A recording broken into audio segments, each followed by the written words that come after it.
that we have been having Senate. There has been a problem when it comes to somebody who can articulate the major issues that is affecting us as Baringo. And that is the reason why myself have come for this race. The reason why, number two, is I really qualify.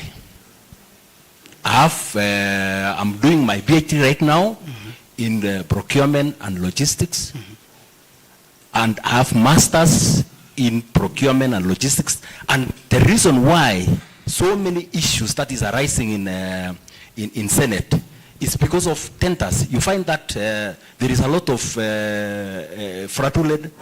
The laws of tendering is being flawed, and therefore I am the one who is qualified to articulate those issues in the Senate. The reason, again, you realize the other day, like the way Kericho, what happened in Kericho. You know, we find that most of these issues, most of them, they are actually lawyers in Senate. But we don't have professionals in this procurement thing that is going, that touches tenders in the country. All right. Because that is where the problem is. Right. So I'll be the one to do that if I'll be given this position. Thank you so much. Senate announced that there will be, please, we agreed no cheering and no clapping. Senate announced this vacancy of to replace Mheshimiwa Cheptumo in almost 3 months ago. We just realized you joined the race almost recently. Why the delay? Okay, well, the reason is, you know, there are so many factors. Yes. One of the factors I considered, yes, personally, is this duration is very short. In fact, I could not have even come, but I realized that most of my voters have pushed me that I must contest. So the duration is very short, yeah. And I thought I heard you said you had the passion, that is why you came. Of course, I have the passion about it, but I was out of the country. All right. Yes, before that. Agreed. Thank you. Agreed. Mheshimiwa Chepsongol, the issue of legislation and the oversight of Baringo County have been lagging behind for, I don't know why you're smiling, Mheshimiwa Chepsongol, but I want to understand, umekuwa kiranja wa chama na vile vile kiranja katika assembly. Kwa nini oversight imekuwa afifu katika jimbo la Baringo County kwa miaka 13 kwa sasa?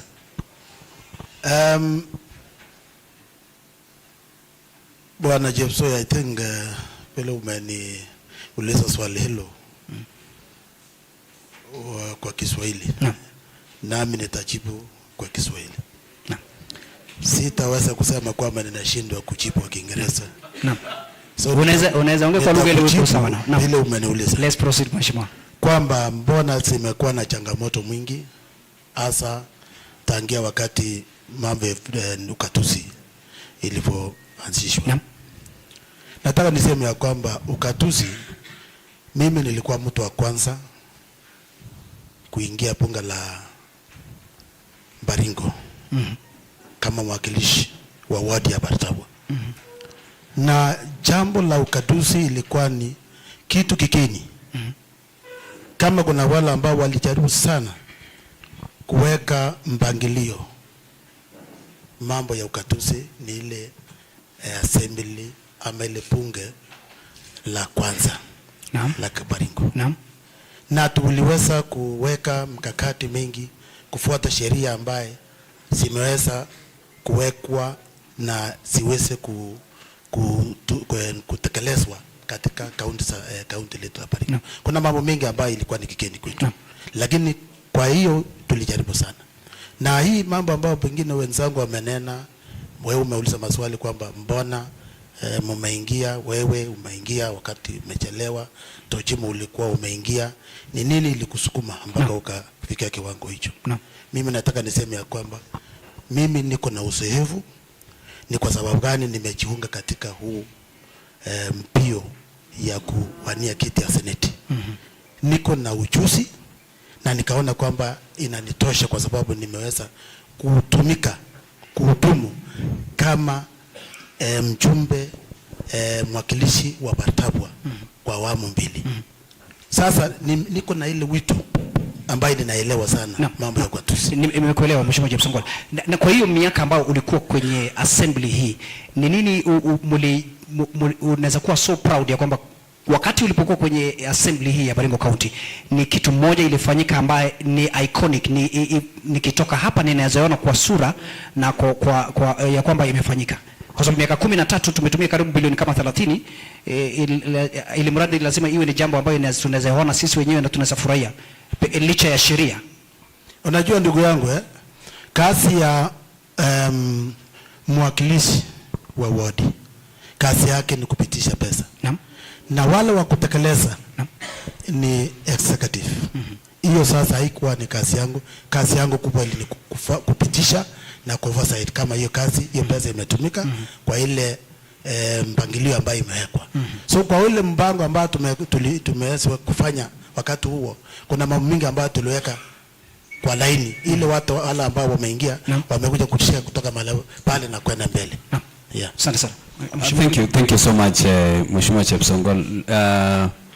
Mheshimiwa Chebon, you have been here before. We were there during the first round of this discussion, so much of what your colleagues have said, you were able to introduce yourself and you were able to explain yourself. But there are a few things that have bedeviled the issue of oversight and representation in Baringo County on matters Senate.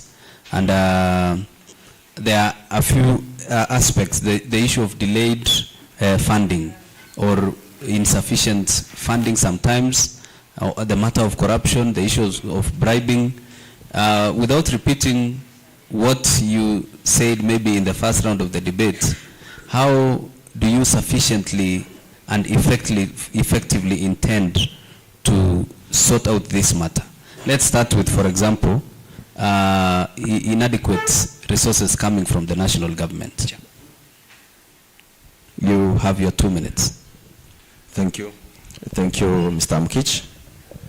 Number one, first of all, we have to understand that we have a body called the CRA, the Commission of Revenue Allocation. That is the body that is in charge of allocating resources when it comes to counties. The CRA does the allocation. Then the allocation is now common. The Senate debates what the CRA has approved with a little bit of adjustment. So for me as a Senate, there's a formula that is used whenever there is allocation of resources. I would see that which are the indicators, what are the variables that they considered when they allocated us. Remember that the CRA reviews whatever is allocated to counties after every 5 years. That is as per the law. So as this year, the first review, they reviewed this year, and they increased whatever Baringo County was being allocated to 7 billion. So even if, as we speak right now, that is the amount of money that we will receive in this financial year. So on the issue of oversight, now I think I will come and dwell on the issue of, as a senator, that is the role of a senator, to ensure that these 7 billions is used prudently for the benefit of the people of Baringo. Let's assume, because as per Baringo County allocates 70% of its budget to health, it is my duty to ensure that this money is utilized well in the health sector. Come again, you said the county, Baringo County allocates how many percent to health? 30%. All right, proceed. Yes, so in the 30%, in the event that it is not allocated, in the event there is misappropriation of funds, and it is not well utilized for the benefit of the people of Baringo, that is when, as a senator, it will be my duty now to go there and summon the governor to come and illustrate and say as to why the money was lost, why the money was not utilized to what they intended. You see, all this money, whenever the county, as the Kiranja said, the county assembly is responsible in coming up with whatever is being utilized per the words. All right. and that they use that, the formula is being used also when it comes to allocation and revenue on a certain departments. All right. For example, in Mogote Ward, Mogote Ward may choose, they subject people to public participation. Yeah.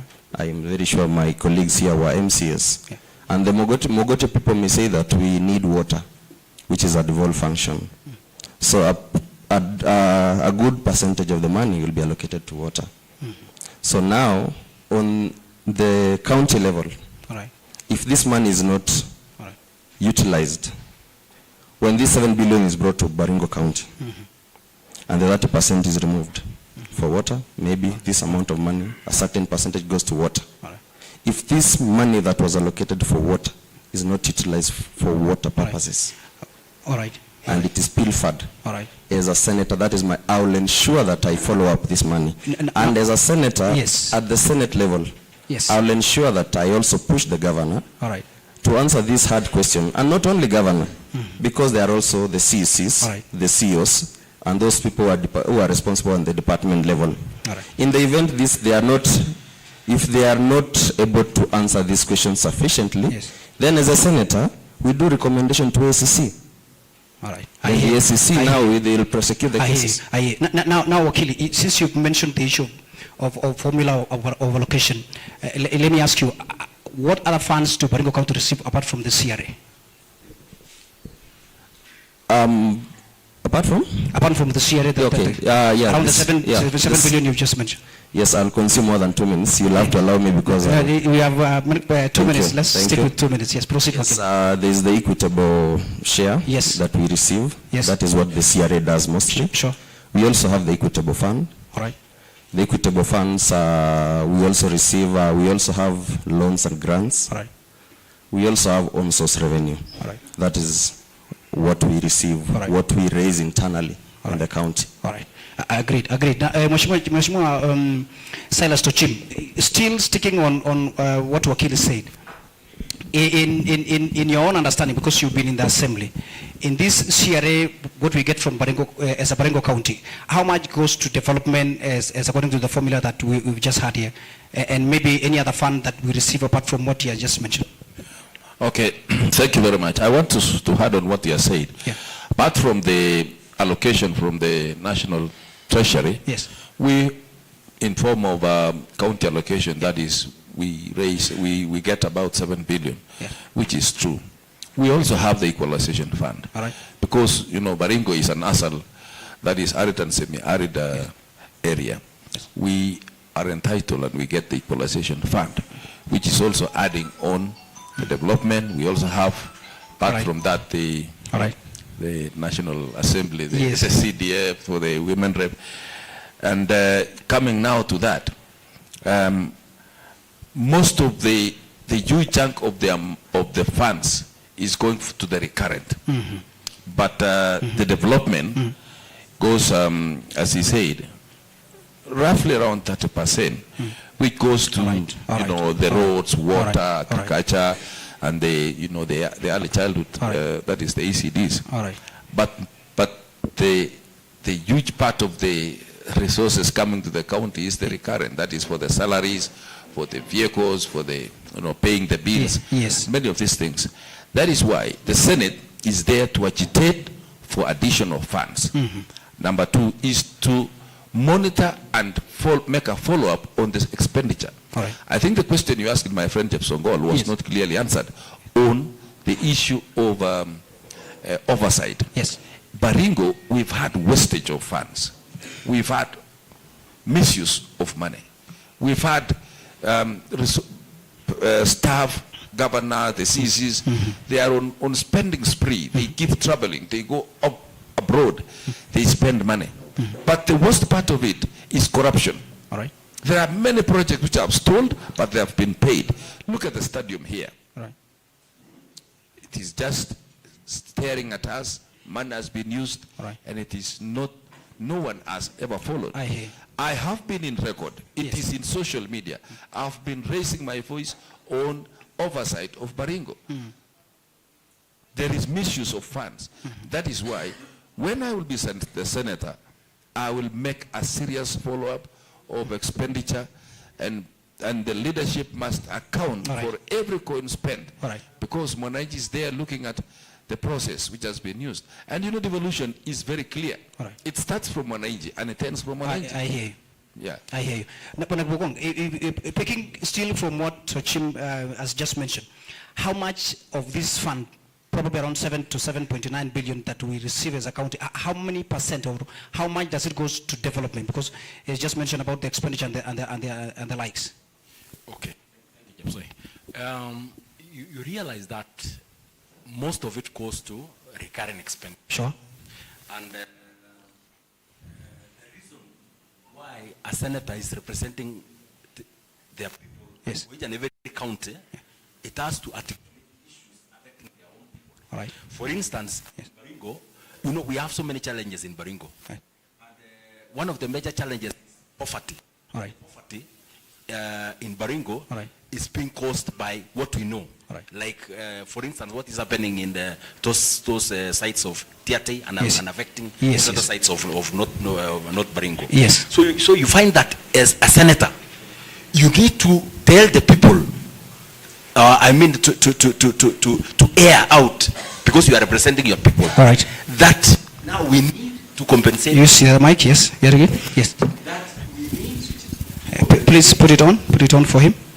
As you're putting on the mic for Bwana Kibogong, I want you to still stick to how much do we get, because probably if somebody hear that we receive around 7 billion, how much does it go to development? Because Mheshimiwa Tochimba has just mentioned some percentage. I want just to hear from you, how much does it go to development? I've said Yes. development goes around 20%. All right. Yeah, 20%. All right. I hear you. Mheshimiwa Amgich? Thank you so much. We seem to, as we correct that issue on the microphone, I would wish to applaud the people that are following us online. We want to recognize them and we wish to really appreciate. We have hundreds going into thousands of people following. Mika Kandie, Beth Chebet, Brian Simba, Jacqueline Kokwon, Barnaba Kibet, Brian Arab Simba, and many others. Shadrack Kipkogei, quite a number of people, Wanyonyi Daniel, right. and many other people. Let me come to you, Evans Munduleli. We have seen you traverse the county looking for votes, convincing the Wananchi, and for some reason, and I think I stand to be corrected, we seem to be seeing most of you aspirants pulling a lot of support towards your backyards. Like we would look at Mundulel From Kanjurul. identifying himself from Kanjulul, and associating more closely with those people from that part of the county. Yeah. You see, Baringo County is a county of great diversity, and our diversity exists not just in the physical features, but also in people, the communities that live within. If elected Senator Baringo County, how do you intend to achieve the issue of unity in diversity? How do you bring in the Ilchamus people in Maisori, the Kikuyu people in Timboroa, the people in Parpatichun, and all the people in the county, so that we forge forward as a county? Mundulele. Thank you, Bwana Mkich. I believe you are making sure that you are attacking my village, and my village ancestors might be mad at you. So, of course, I come from Kanjulul village, a very small village, but currently I believe all of us knows about that village. So they say charity begins at home, and you must get the support from your backyard before you move outside your area of jurisdiction. But nonetheless, we've been trying to stretch ourselves across the county to witness other parts of the county, to see what is happening there and how are people doing in various areas of the county. I can attest, Bwana Mkich, that our county is indeed a county of great diversity.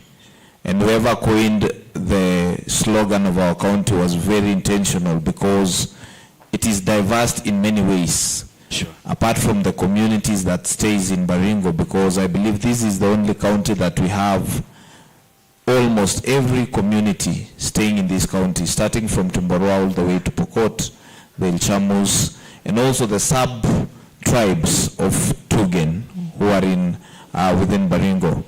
So the first responsibility as a senator, because you represent every part of the county, Yes. is to bring every community on board. Sure. One is inclusivity, to ensure that every community is included in the cake, the county government cake. I've canvassed different places, especially the Ilchamus and the Pokot. Sure. The first complaint will be, we don't feel to be part of the county government because when resources are distributed, we don't get them, or we get a small share. It can happen because some of the communities feel that they are lesser than other communities, and some feel more entitled to have more share than the others. So as a senator, I believe we need to have a formula where we have every community benefiting from the county cake. That is inclusivity. The second thing is ensuring that development trickle downs Sure. to every ward as expected, despite the challenges that other wards are facing. For example, the wards that have been in security prone areas, especially those in the lower parts of Baringo North and also Tiati. Sometimes development doesn't go there, not because the county is not willing, but because of the circumstances that are happening there. So we need to bring these people together, and as a senator, I'm going to be a symbol of unity. And it doesn't end with the communities also. It stretches all the way to bringing together all the leaders of Baringo to understand that it is possible for us to work together towards a common goal. Because most of the time you'll find that there is a rift between maybe the members of the National Assembly, the members of the County Assembly, and also the executive. So apart from everybody staying in their lane, for example, a senator should stick to oversight. Yes. He should also work with other county leaders to ensure that everybody is represented and everybody is included in the Thank you, county. Mheshimiwa. Thank you, Mundulel. I would still want us to stay there at the question of diversity, but now passing the microphone to Mheshimiwa Chepsongol. He has his own microphone,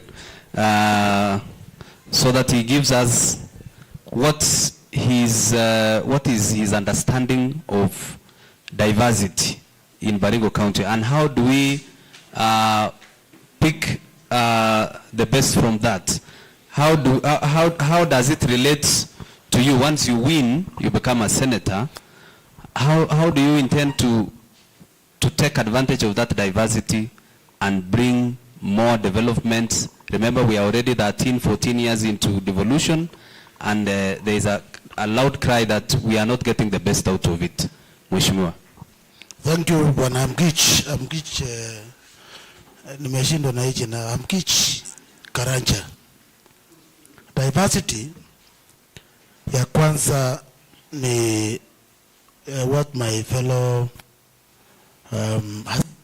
senators has raised. Yes. Pertaining the issue of diversity is that Baringo is known but by that name. Baringo is a home of diversity. Yes. So I want to being an aspirant vying for this seat of Senate. Yes. Many things has been raised, and some people might doubt that Chepsongol, because some are saying Chepsongol has not gone to school. Sometimes, if I can ask you can confirm that you've gone to school. If I can tell you, yes, as we speak here, yes, sir. when I speak on Kiswahili language, in this country of Kenya, we exercise, and there are two languages are recognized by the Constitution. One, you use in Parliament, you use Kiswahili or English. Sure. So I can use the language which I can more understand. And be understood. Yes. So when you push me to talk an English language. So mheshimiwa, turudi sasa kwa diversity. So I want to say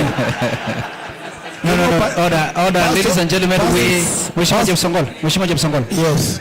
Mheshimiwa James Songol, I thought we agreed that we minimize our engagement, okay? So that we don't look like we're interfering with their thinking, okay? So if you don't, please do it moderately. Thank you very much. Asante sana. Because yes. Neno diversity yeah. Ni ukiweka kwa Kiswahili ni yale vitu ambayo yako katika kaunti ambayo imesambaa katika kaunti la Baringo, ambaye kuna maana yake, ambaye ikiweza kuletwa inaweza kusaidia watu. But mambo kama mambo ya tourism, mambo mengi ambayo yako Baringo ambaye asiko sehemu nyingine. So nataka niseme ya kwamba mimi nikipewa nafasi seneta ya Baringo. Yes. Kitu ya kwanza ni kuona kwamba tumeweza kuboresha lilo China la Baringo diversity inapepa vitu mingi katika Baringo. Kwa hivyo nataka I want to say nikipewa nafasi niwe seneta ya Baringo, kazi yangu kubwa sana ni kuona kwamba Baringo hii yale vitu ambaye Mungu ametupatia ambaye asiko sehemu nyingine, yale vitu ambaye watu wanafurahia, kwa sababu kila mtu anasema Baringo hii ninapenda Baringo kwa sababu ni sehemu ambapo ni tofauti kuliko sehemu zingine. So kazi yangu kubwa kama seneta wa Baringo ni kuweza kuweka hizo vitu, niweze kuboresha China la Baringo ambalo limepewa kwa sababu ya mambo zake ambayo ni tofauti kutoka kwa sehemu zingine. Pili ni kwamba wenzangu wamesema kwamba kazi yetu kubwa ni kuja kwa oversight mambo ya pesa kama hii ya county CRA.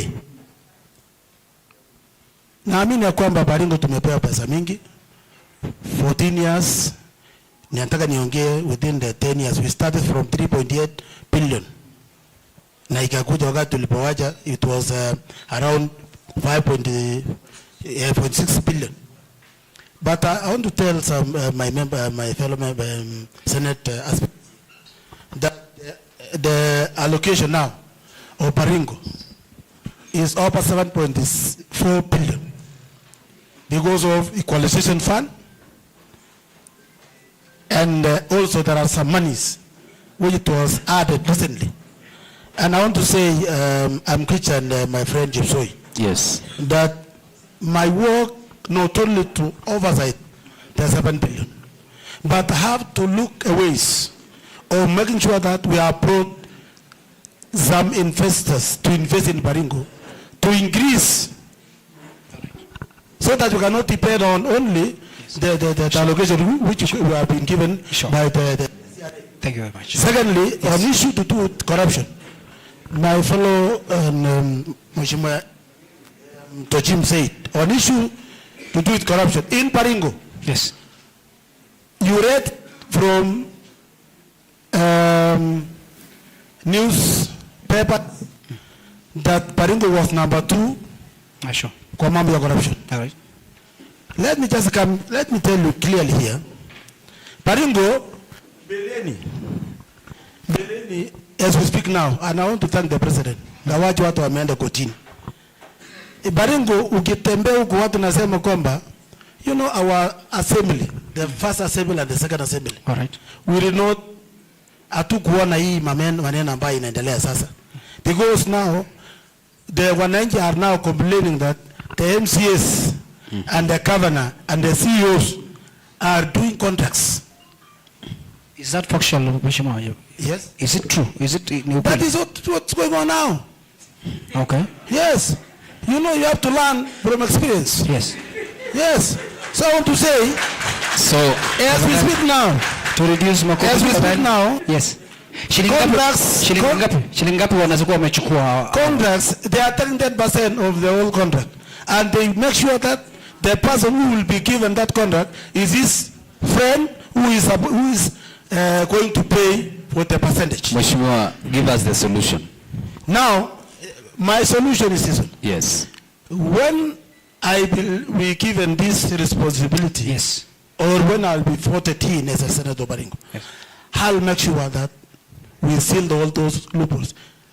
Secondly, it is good because the government, the president has already brought procurement, e-procurement, even though people have taken that on the, All right, but all I right. think it will work. All right. The e-procurement, Sure. itamaliza hii mambo yote ya corruption All right. ambayo inaendelea katika county. Asante sana Mheshimiwa Chepsongol. On issue to do with LD.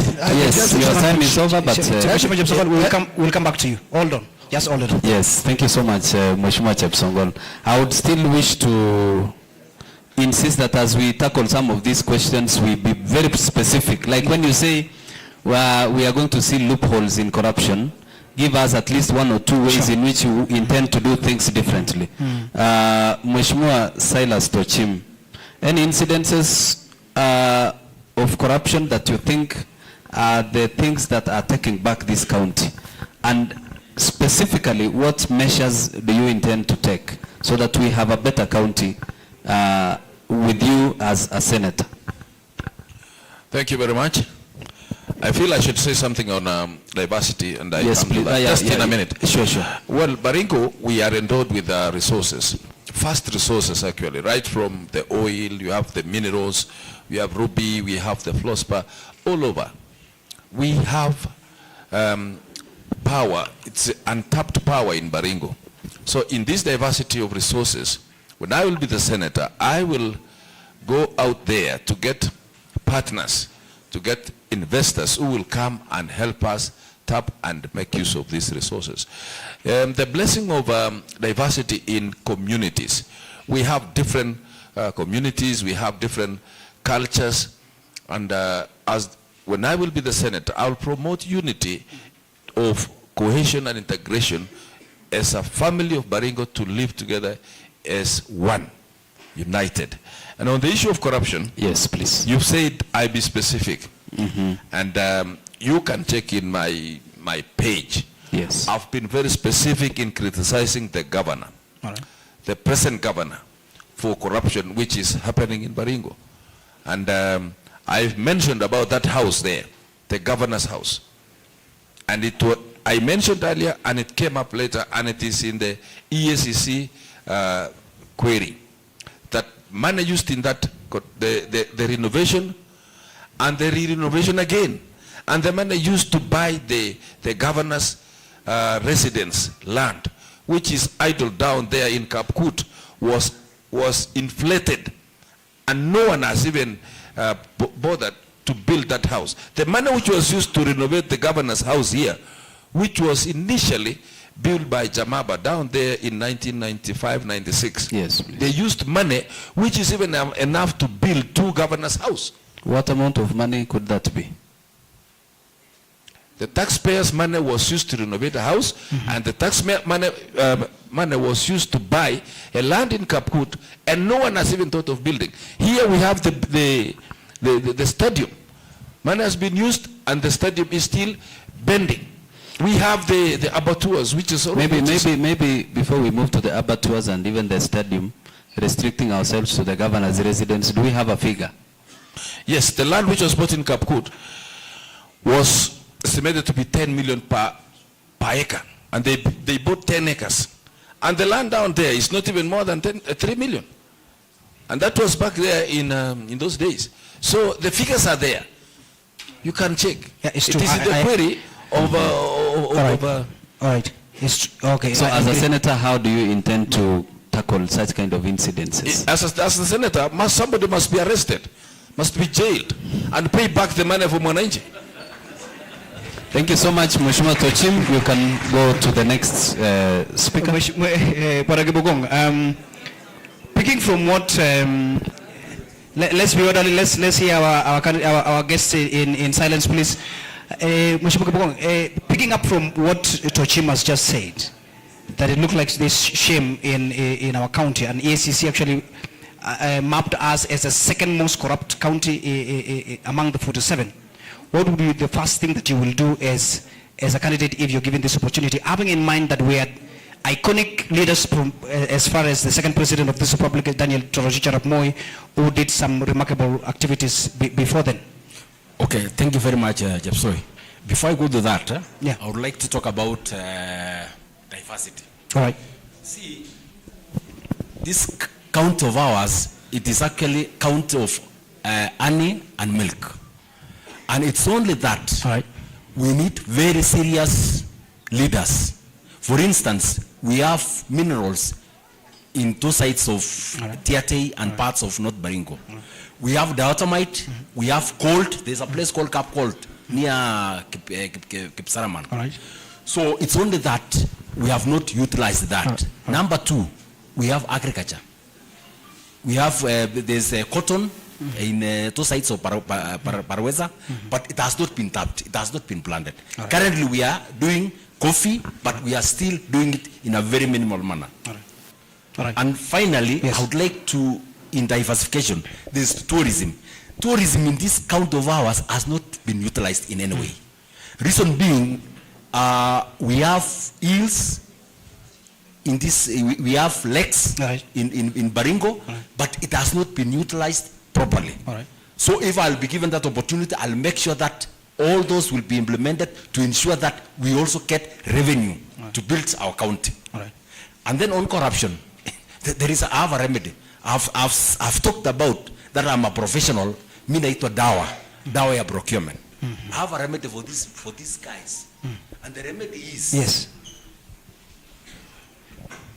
they should be, they have the better home for themselves. That is jail. In fact, they should be prosecuted and taken to jail.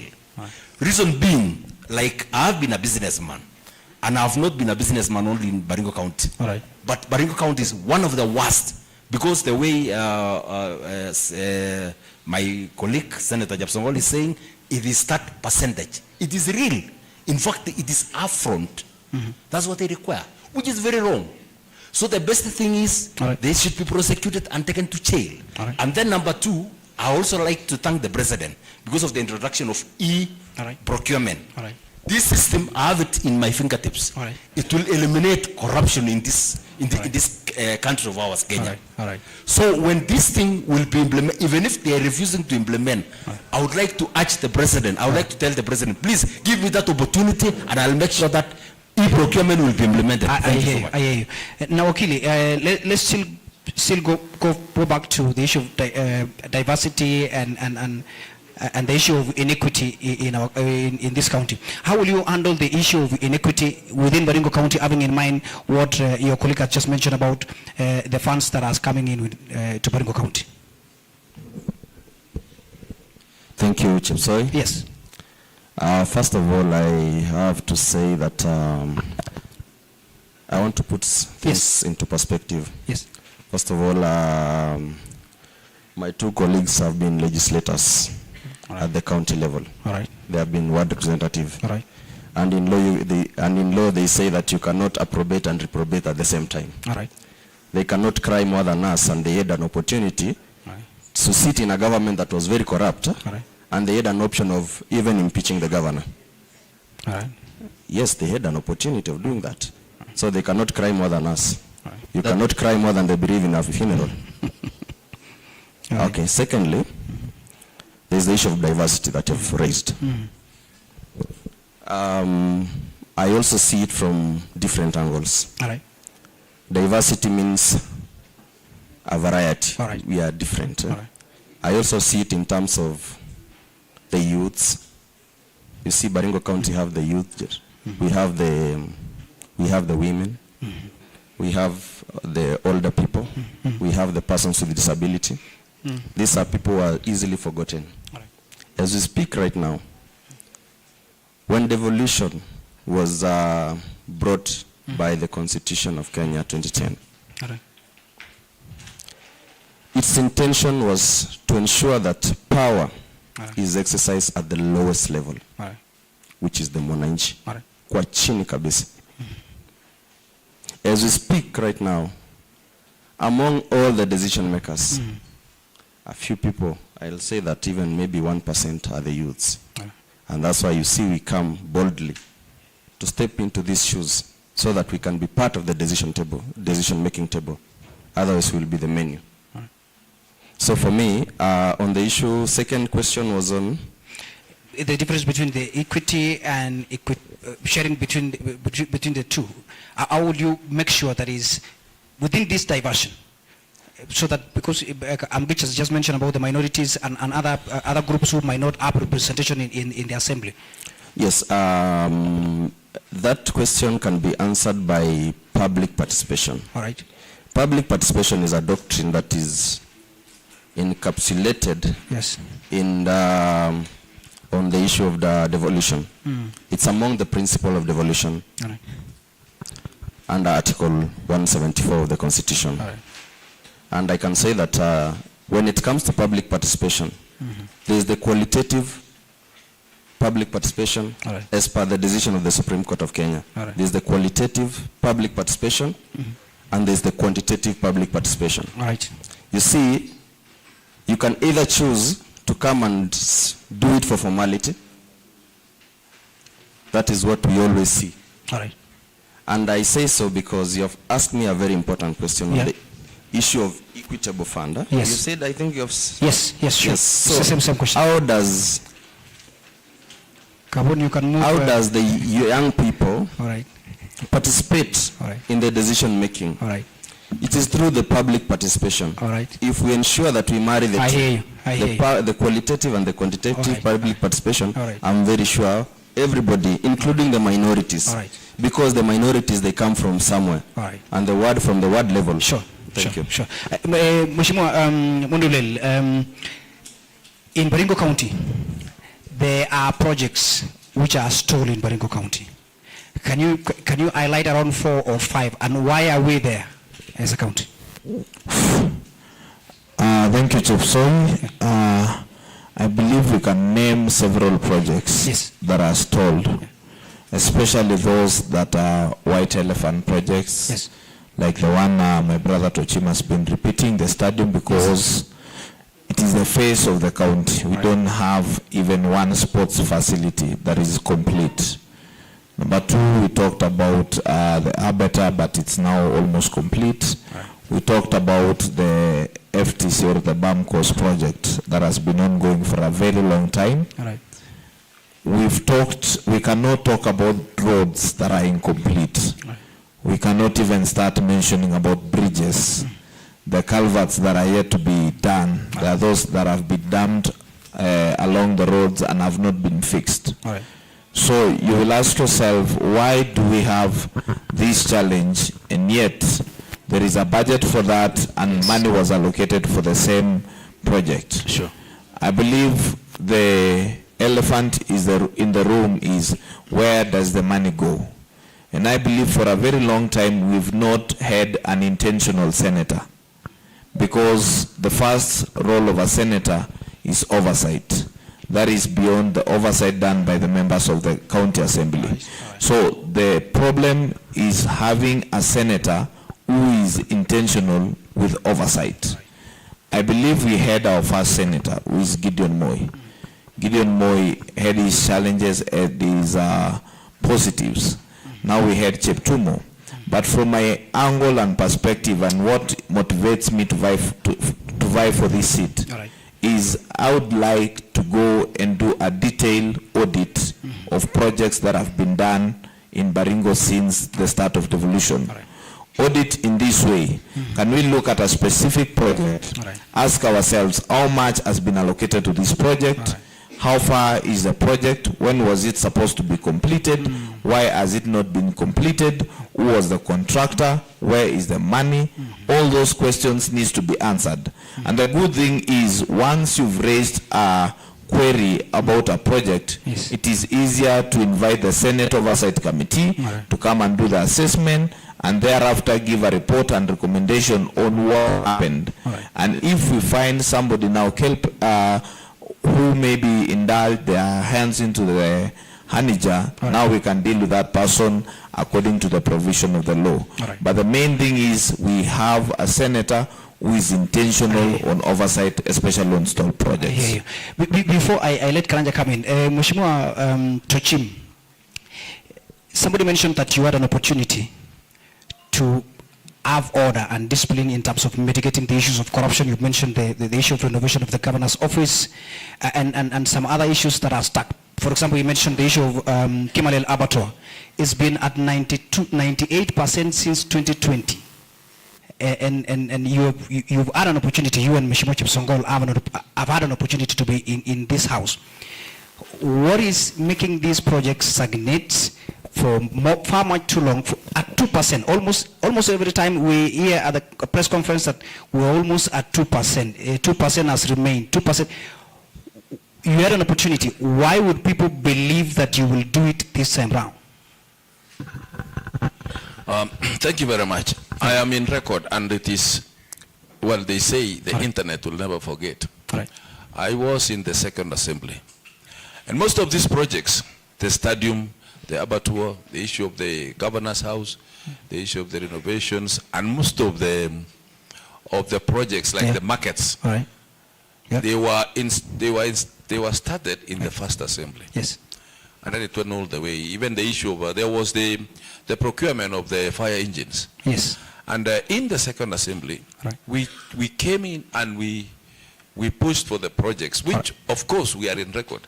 During our time, that is the time when all the projects were done. In my ward, then guess what? Most of the projects were done and we finished. The issue of the, say, abattoir, I'm very clear in my mind.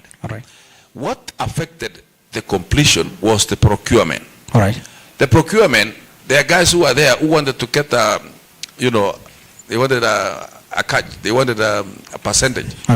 They went there, the procurement, when it was almost finished, it went back again. And you see, these were grants by the EU. From the UN. And then it affected that. So I want to say, the problem starts from the head and it goes down. So you've asked me, what did you do? We did our part. We did our part during our time, and we left. And then the problem is just extending and going and going. The problem we have now is the partnership which the executive has done with the assembly. When we find the executive and the assembly staying together, dining together, the result and the outcome, Mwananchi will suffer. The projects will delay. I have said on and on again that the governor and the MCS, they signed a treaty that we will kula yako mini kula yangu. That is why the MCS will never even criticize the governor. And that is why the corruption is ongoing. Go and check in my Facebook page. Go and check in the internet. I've been criticizing the governor all through, even when I was MCA. Check in my word. All the projects were done. There is no corruption. I'm very clear. My mind and my hands are clean. Yes. That is why I want to be the senator to give a proper oversight. I am tempted to also ask Chepsongol. Mheshimiwa wakili amesema mnaomboleza kushinda mfiwa kwa sababu ilhali mlikuwa kwenye karibu. Mheshimiwa, let's welcome Daniel Kipto. Please appreciate him. Karibu sana. Let's appreciate him. Do the greetings as fast as you can, because you came late, otherwise we will surcharge you. All right. Please Thank you, sir. Find a place to sit. All right. Ladies and gentlemen in the audience and those of us in the online audience, Mheshimiwa Daniel Kipto in the house. We will give him an opportunity to acclimatize as we proceed. Mheshimiwa Chepsongol, hii maneno yako 10 yangu 10. Umekuwa kwenye county assembly leadership. Ni hakikisho gani? Which assurance are you giving the people of Baringo County that you will do things differently while restricting yourself to representation, oversight and legislation? Again, kuna hii maneno ya public participation. Kuna tetesi kwamba we go to the public participation and then the money that you as a senator has mobilized zikuje pale kwenye county, there is ineffective way of allocating to the projects, so that we find a borehole, we dig 7 boreholes, we are not able to equip them, and then we end up with those stalled projects that Mheshimiwa Munduleli is talking about. Wewe kama senator mwenye utaingia uta handle this thing in what way? Asante sana Mkich. Let's give Mheshimiwa Chepsongol please quiet time to answer his questions. Na nduku Chepsoi. Proceed Mheshimiwa. Tafadhali let's be orderly. Kwanza kabisa nataka nikusie jambo ambalo limeweza kukuswa na wenzangu. Yes. Kuhusu mambo ya ufisadi. Yes. Na ukasema kwamba ni njia gani mko na mpango gani? Ikikumbukwa kwamba umewahi kuwa kwenye county assembly. Nataka niseme ya kwamba kwa ukweli mimi ni mtu wa kwanza ku-exercise hiyo mambo ya ukatusi nikiwa mwakilishi wadi. Nakumbuka in 2013 tuliletewa tu bajeti na sisi tukaambiwa kwamba identify projects ambao you want to be done in your ward, and we did so without doing a public participation. That was 2013-2014 financial year. So we identified the projects. Every MCA brought this list to the executive, and you know the executive, you know, you were new people to the revolution. So now the revolution, the executive, yes, did their work. Sure. Because everybody is new. Ujui inaelekea wapi na namna gani. So mambo haya mengi yakafanyika. I remember we allocated monies in 2014-2015 stadium ya Gabanet, na ikafanya kazi. After Cheboy left, the second governor came in, and the second governor, because the phase one tuliweka pesa phase one, tukapitisha contractor kafanya kazi. In phase two, Governor Kiptis came in. Governor Kiptis stopped and questioned that I want to know how much money was allocated to this project. Katika harakati hiyo, pesa zile tulikuwa tumepitisha ikahang, haifanyi kazi kwa sababu kuna investigation going on. That is why you see the stadium ikasimama, kwa sababu kulikuwa kuna pool, watu walikuwa na push and pull. Yes. So hapo ndio nilikuwa nataka kusema kwamba kwa ule wakati wetu ambao tuliingia wa kwanza, mambo mengi tulikuwa wakini, na kama kuna watu walitumia ukeni wetu kutafuta mbinu yake, alifaulu. Na pengine wale ambao waliingia wakajaribu, nataka niseme kwamba yes. And your friend Jepsoi. Yes, please. Kwamba umeniambia ulikuwa hapo wenye mbona hii maneno ikafanyika. I want to tell you, in the first assembly, kila mtu alikuwa mgeni, na kila mtu alikuwa anajichunga inakaa namna gani. Na pengine kama tulifanya makosa, tulisamehewa kwa sababu hakukuwa na sheria ambayo ilikuwa na cover ya maneno, kwa sababu ilikuwa ni ukenini ya devolution. In second term, the 2017 to 2022, my fellow Mheshimiwa came in, he joined me. Now the issue to do with this corruption. Na waje niwaelezeni, hakuna haja ya kutanganyana. Corruption ni kubwa Baringo kuliko jingine. Kubwa sana. Sababu gani? Watu walikuwa naingia, wengi wetu, tulikuwa na bahati wakati tuliingia kwanza, kulikuwa kuna pesa mingi.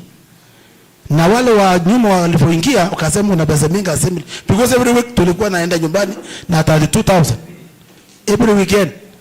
Hapa inatoka wapi? Cash. 32,000 cash. Tunalipwa sitting allowances cash. Hati ya yende kwa ni bila kukatwa ile inaitwa ile ya tax hapa. So watu waliona vile tulikuwa nafanya, MCA walikuwa nafanya, kila mtu akatamani arudi bunge ya Baringo hawa MCA. So wakati walipoingia, sheria tayari imewekwa. So wakati wanatafuta wapi ile pesa watu walikuwa wanapata, ikawa ngumu, kwa sababu isile sehemu ambayo ilikuwa pesa inaipitia imewekwa mkakati. So watu wakafanya mbinu. Sasa I used a lot of money, what will I do? Wengine waliomba wengine pesa ya kufanya kampeni naye. So njia mingi ikafanyika, hapa kidogo mambo ya ufisadi ikaingia Baringo, ikaendelea. I want to tell my friend Tochim, pole ndugu yangu, uliingia na kwa budget kama 32,000 haiko tena. Yes, haiko. So waliingia huko. So I want to say, nikimalizia ni kwamba yes, conclude because we tulipitisha wakati tulipoona kwamba hakukuwa na mpangilio sure ya allocation of monies to projects. Yeah. We initiated sheria ya kwamba tuweze kupuni sheria ambaye tuweze kuchukua pesa siende kwa kila watu. Asante. You will stop at that and then we'll come back because baadaye we will also be asking you, because now you are going to Senate, the aspect of legislation. Most of us, and I think all of you, have said that you are out to become the senator because you have the passion. Anything that you are passionate in is something even when you are asleep, you dream about. And I'm sure each and every one of you has something that they intend to legislate on once they make it to the Senate. But let's have Mheshimiwa Daniel Kipto, karibu sana. We have been waiting for you. We knew you were on your way here, and of course we will tutasema pole kwa safari.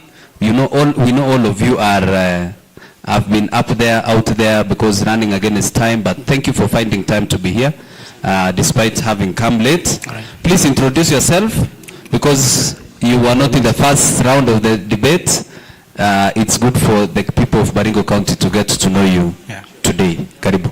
Thank you very much, Bwana Mkich na Chepsoi. Mimi kwa majina ni Daniel Kipto Korir.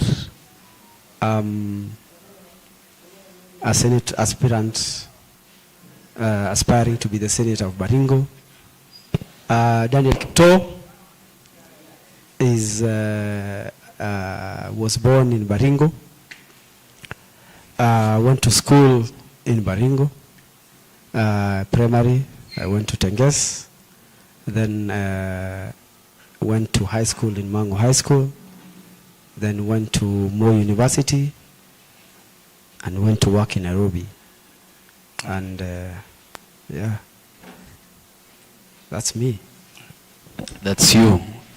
That's you, Mheshimiwa. Thank you for that bit of introduction. Mheshimiwa, now having known you and now people would want to ask again. Yes. Why do you want to be the senator for Baringo County? Thank you very much. You know, one, as a resident, as a son of Baringo,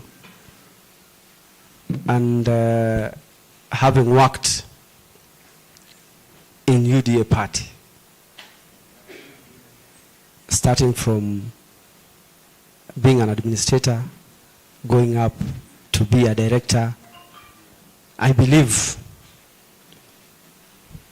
having seen what is happening in Baringo, having been to places where Baringo is not well represented, I thought it wise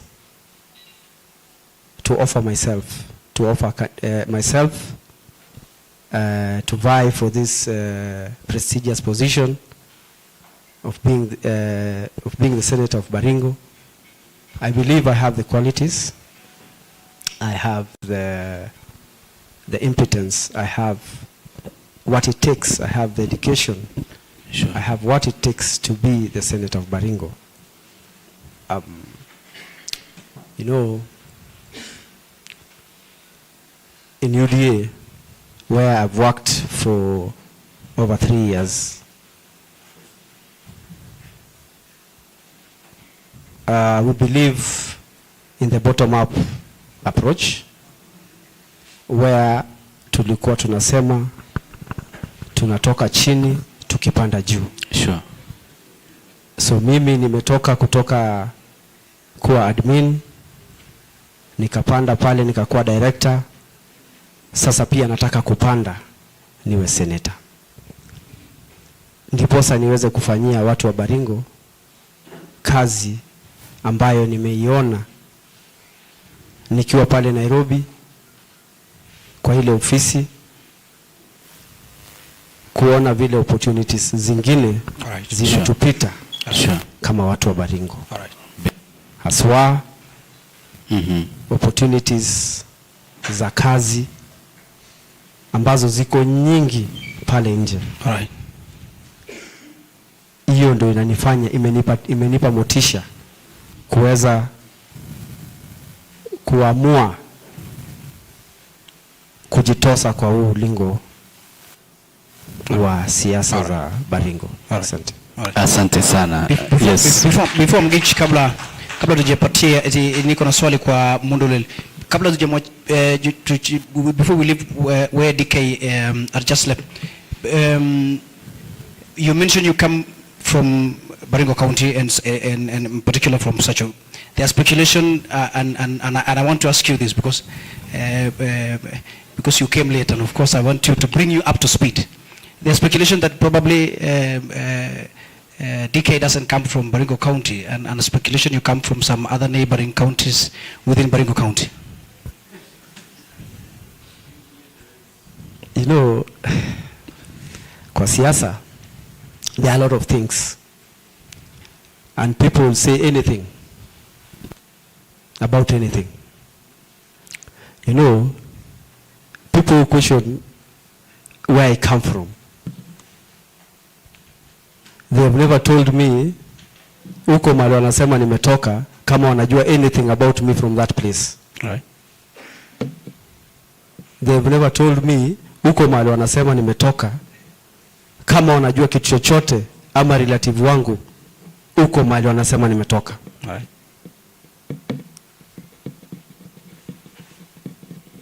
I come from Baringo Central. Both my parents come from Baringo Central. Right. My mother and my father. Right. I have relatives in Baringo. Right. You know, this question looks so unfair. Sure. To me. But of course, it's,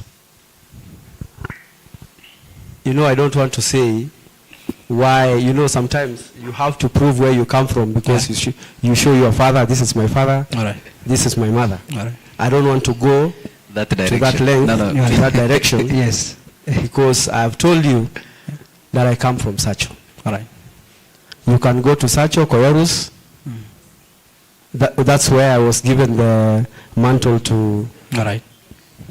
to buy. All right. It was, I did it, it was live streamed. Sure. Sure. I came to my uncle's, it was live streamed. All right. I don't know why other people are believed to be more Baringons than I do. Right. Yeah, they have never asked Chepsongol why. Chepsongol hujawahi ulizwa kama wewe ni mtu ya Baringo. Yes. Ni kama mimi unajua waje nisema Mgishi. Unajua shida yetu sisi. Yes. That is why ndio napenda kusema yes. It is good for you. Huyu jamaa ameumia kwa sababu ametoka masomoni akapanda acha mingo na hii watu ndio usiulize maswali. So I think next time for you guys ukienda rudi crown kana watu kidogo ukisema kitu unajulikana. Mnasema huyu amepanda masomo akapanda. Sasa amerudi nyumbani. Chepsongol umeuliza swali ama umeuliza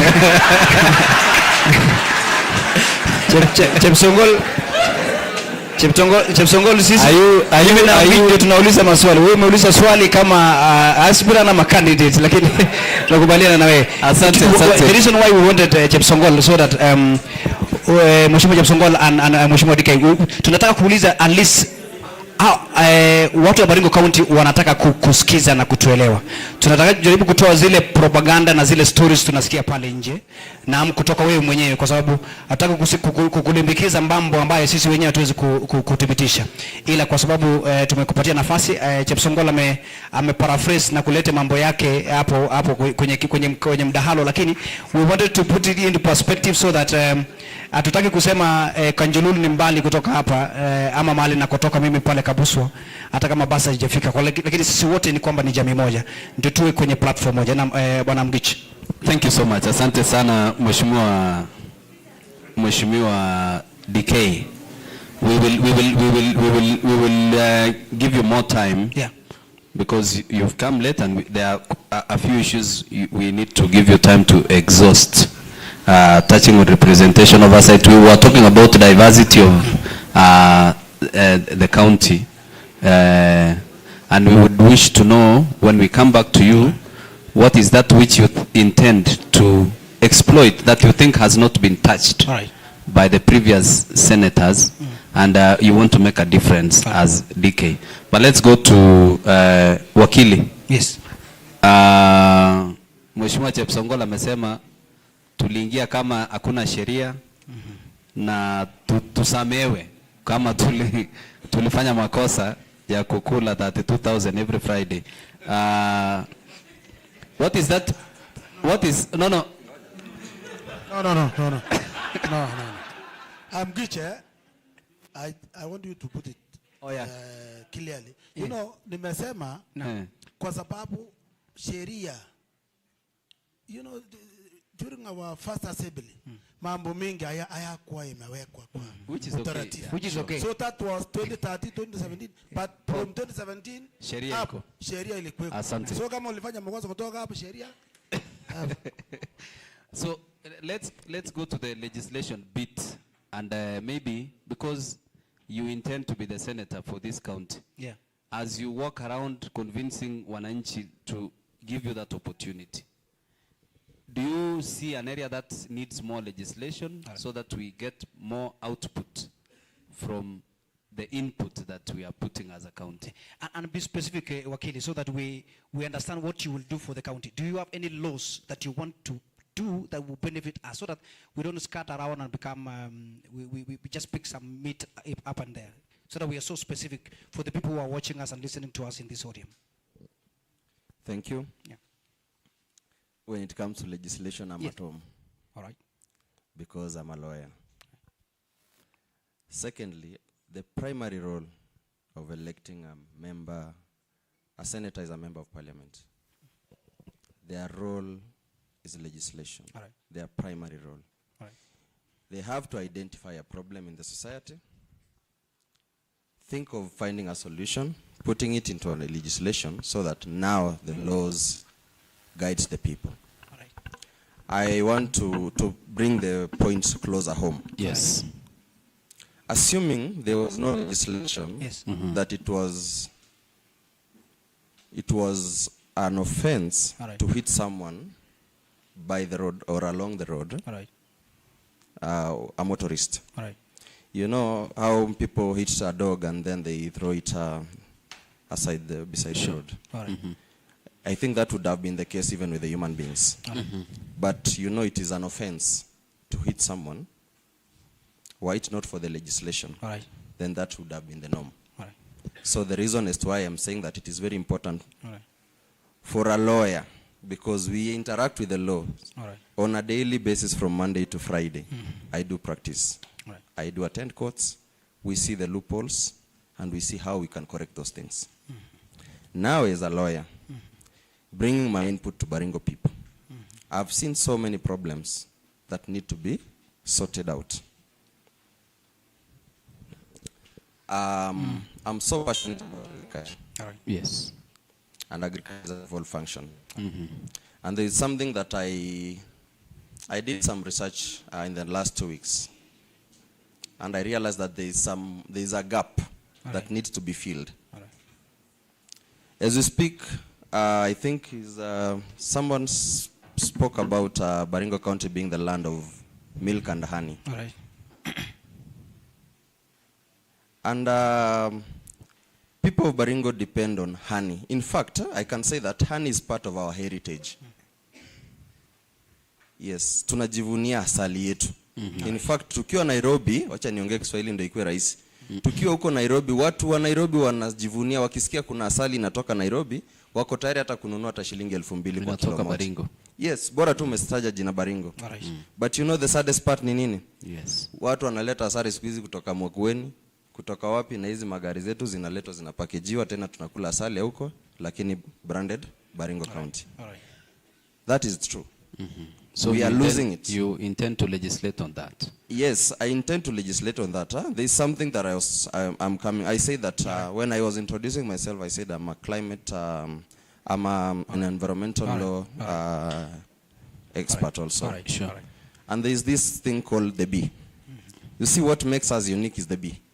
Because the bee, we get the byproduct of the bee, the honey, right? And there is so we are an api culture. It is the beekeeping. It is the process of beekeeping, the farming, bee farming. And there is a regulation that was formulated by the Ministry of Agriculture. And I read it and I saw that there's some loopholes. Our people do practice irrigation along the rivers, be it Mogotio, Emining River, Mperekera, all these rivers. Most of the people do practice irrigation. Yeah. And I saw that this is an opportunity for us also, because people use strong chemicals to irrigate, to spray on these tomatoes, watermelons, and the rest. The pesticides. And there is the issue of timing. You know, they spray it during the day. And the bees are always very active during the day. So they end up killing a lot of bees. And so many people don't see that. Sure. Conclude. They end up, thank you so much. Yes. They end up killing so many bees. And then there's that aspect of heritage that we're talking about. Sure. When these bees are over, as we speak, we are leading on issues of deforestation. And it is those, it is the, what do you call, exotic trees that gives us, that makes our honey unique. Once these trees are, we are done uprooting or deforesting. So you will focus on the laws that are governing environmental issues and policy. Thank you. So that we can protect this special small thank you, Wakili. insect. Thank you, Wakili. Apart from that, Yes. there is the issue of, I don't want to repeat myself, but Yes. I had elaborated on the issue of border bill, the public transport motorcycle regulation bill 2023. Those are, in the event it passes through the National Assembly, Yes. I'll still find a way of following it up. Thank you, Wakili. Bwana Kibokong, still on the issue of oversight and legislation.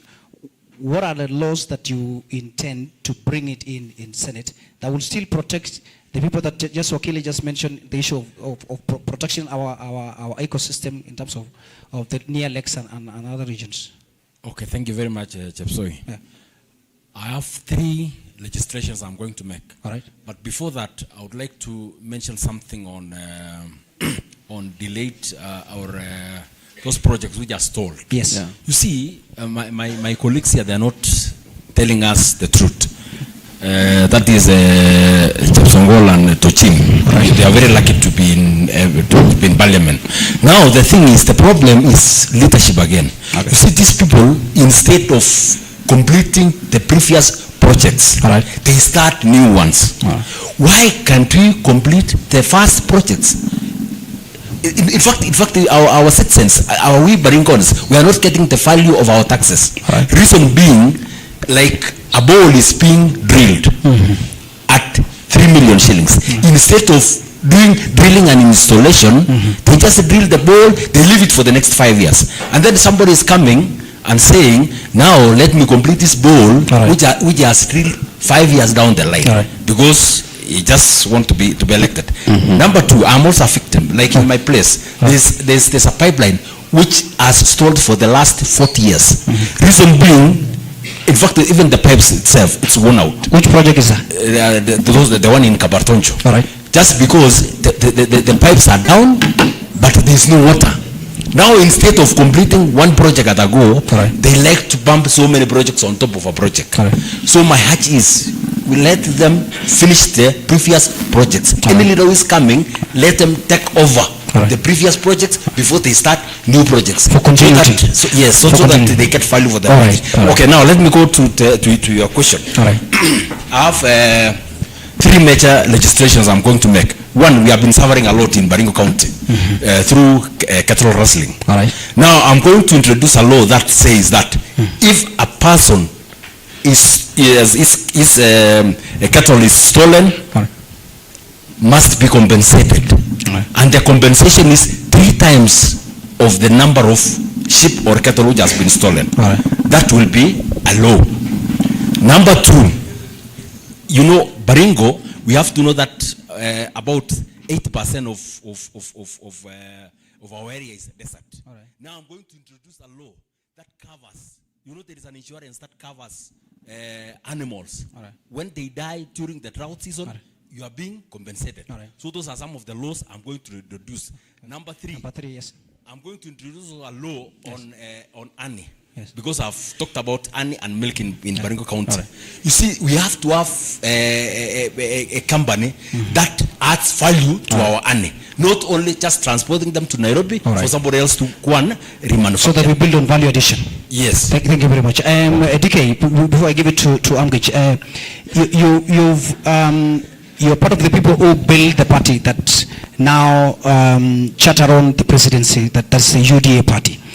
What are the things that you believe that the party will impact on and sitting on legislative issue, because the Senate is legislative platform. What are the key things that you want to see? Like Pogong has just mentioned. What are the 2 or 3 very key issues that you're thinking about it in 2 minutes?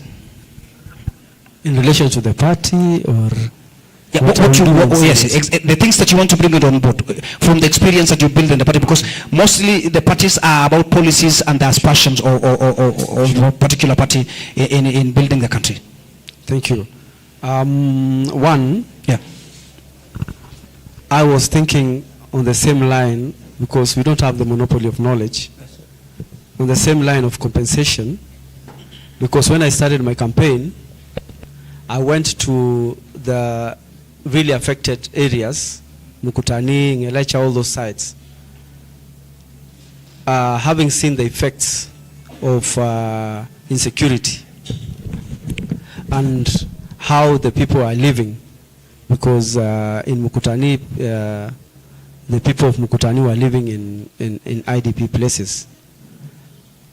I thought it is important to have the law of compensation of cattle rustling, and that's what I thought would be the first place to start with when I get into Senate, because other people are compensated. There's the wildlife conflicts, they are compensated. So for this cattle rustling to at least jumpstart the families that have been affected, we'll start with the compensation of victims. 2, I look at the resource in terms of maybe minerals in our county. So I will champion for at least some percentage to remain in that community whenever we find, for instance, the geothermal in TRT. Basically, in the party, using the policies that the party champion for, because the party had a plan,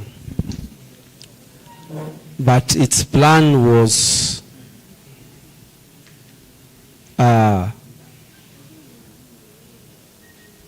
affordable housing, universal health care. I will also champion on the healthcare bill in Baringo, because at least, or what I see in Baringo is that we are not maximizing on the funds that we have, because we tend to use it on the it's called what? Issues to do with the are you talking about the issue of the model of Murang'a County on what do you call Senator Governor Kangata bill? Is that the same model? Yes, All I right. think on a different model. Yes. We need to start a model where we can ensure that the people in Baringo Yes. get better health care All right. by ensuring All right. that the county equip All right. our hospitals I hear you. with All right. proper medication, All right. proper equipments. All right. But I think when the president came to Baringo, All right. it was economic forum. All right. He promised, I think, 3 things: All right. that he will upgrade, All right. he will build the stadium for us. Right. He will equip our hospitals. All right. So I think Yeah. because I was in the party All right. and he made a covenant with the people of Baringo, All right. we will I hear we will you. move close I and hear tell you. him, because we are in the Okay. party, Okay. we know what you All right. promised. All right. Then All right. we ask the national All right. government All right. All right. to equip, because he All said he will equip the All right. hospitals. Then Yes. Sure. Thank you. Thank you. I hear you. Because of the economic forum that were there. Before I give you an opportunity, Garanja, to proceed with the questions, Yes. I want to recognize the presence of Mheshimiwa Josephat Akuro Lokorio from Barwesa Ward. Is in the house. Please appreciate the presence of Mheshimiwa Lokorio. And of course, and Mheshimiwa John Tarus from Sacho is also following up. Thank you so much. We would also want to recognize, because we have a huge following online, I want to recognize Mwalimu Joseph Kibawen. Right. He's watching from Kibelian Hotel with a team of people there. We have Katebes Saddam Kibet commending the quality of network. Remember, in the first round we had issues with we network. had a nightmare. And I think that is positive All right. feedback. All right. We have quite a number of people, and watu wanasema karibu sana DK, because you were running late, and we proceed with the question of I had asked the question of diversity, but I still want to go back to Mundulel Evans. You were one of the youngest. Of course, I'm not sure of your ages, but you seem to me to be one of the youngest aspirants, assuming DK and Chebon are slightly older than you. Usiangalie ndevu. So, what is the place of the youth in your in you being the senator? Because we will, assuming if you go to the Senate, you are a young man. The young people of your generation would want to hear what you have in store for them when you become the senator. Thank you, Bwana Mkich. I believe that one touches on what I intend to do as one of my 5-point agenda for the Senate race. It touches on point number 4, that is on empowerment, that I seek to do an extra mile as a senator to seek for employment opportunities for our youth. In this way, it is possible to lobby for opportunities by reaching out to different entities, different offices, and even non-governmental organizations that can take 1 or 2 youths. And as I had said earlier, that my target is just to have around 5 youths in every ward to get an employment opportunity in the next 1.5 years. So I believe if I can do that, 5 multiplied by 30, I'll do 150. But now also that touches on the legislation aspects that we need to do. I believe it touches on, I was looking at how we can amend the local content bill, because that one is what deals with what DK was talking about, having the local resources remain within a county. But now, apart from the local resources, I'm feeling that we need to stretch it a little bit to touch on ensuring that, I think apart from local resources, we need to stretch the local content bill at least to touch on the human capital aspect. Remember, I'm a human resource by profession. So if you look at the human capital aspect, resources are issues to deal with maybe gold, to deal with water, and also minerals. But now, human capital is also a resource by its own.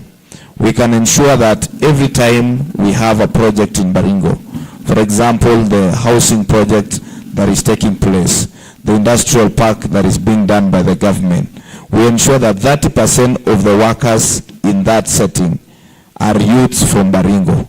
So this means that if a contractor is employing 100 youths in a setting, 30 of them should come from Baringo, because we believe we have skills, we also have the brains that can run that. Sure. So maybe, can I run through some 2 legislation? Yeah, sure. You are going to do? If you can do it in a minute, we'll appreciate. That will be okay. So apart from amending the local content bill, one of the priority bills that I seek to sponsor when I be the Senate is, I talked about it earlier, one permit policy. That one is a national aspect, because as a senator, you'll be dealing with legislation at national level and also helping the MCA on legislation at county level.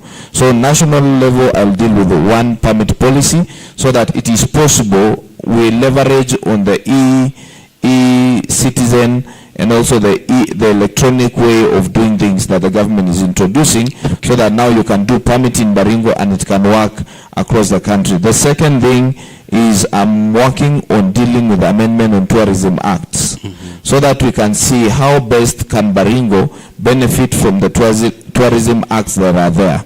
We've been talking of underutilization of tourism sectors within Baringo, but maybe the laws that are there are not favoring us because maybe they are national law. So we need to devolve them so that they can help us. The last one is I'm going to look at, to work very closely with the members of county assembly on these issues legislation. Sure. Because I believe they are partners in legislating for county laws. So when we are working on this, I'll be a senator who is very close to the county member of county assemblies, because one, we share roles, especially on oversight, legislation, and also representation, so that whatever the laws that are coming from the county or they are being done, especially now we are having municipalities. So having municipalities, we have to cooperate to ensure that those municipalities are run in the best way possible across the whole county.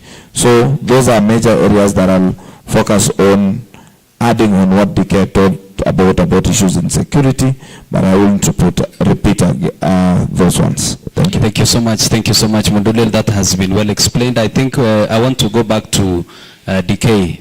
DK, we have had a conversation about corruption while you were on your way here, and we've asked your colleagues to give us their instant coffee solution to corruption in Baringo County. First of all, there has been an admission, especially by Mheshimiwa Tochim, that there is mass wastage of resources. So even ESCC has come out to put us on the wrong page in terms of issues, bribery, when it comes to hiring of or getting or job. You see, when we are hiring people to some specific jobs. So what's your, that's the one thing, the magic wand from DK that will check corruption? You know, corruption is done by people, and it stems from the character of individuals. Sure. With our desperation, I feel that microphone is disadvantaging you. I want you to use this microphone. It's a bit loud. Please. Yes, please. Thank you. with the desperation that we have, people tend to go, and when you're seeking for jobs, because people believe that jobs are so hard to find,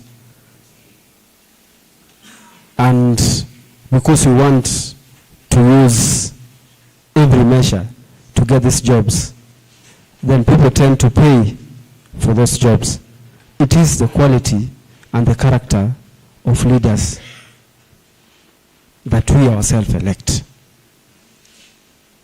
Sometimes we should allow the institutions like EACC, DCI to speed up, because I cannot come and arrest somebody who's corrupt. The only thing that we can do is to be an example of what leadership is, by ensuring that anything allocated, like if we start from ourselves, if we have opportunities, let's give these opportunities to the right people. It is not only in our county, it's everywhere in national government, everywhere. So let's not, we show by good example. For me, I will show by example that when I'm given an opportunity, I don't choose, or I don't go for a relative or something like that. Corruption starts from there. It starts from our character as individuals. And we cannot allow, and will not allow,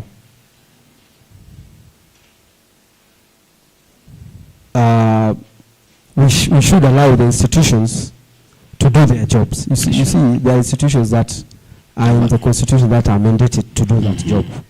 So if you allow them to carry out their duty, then they can investigate and know this tender was given illegally, this was done illegally, this was done through corruption.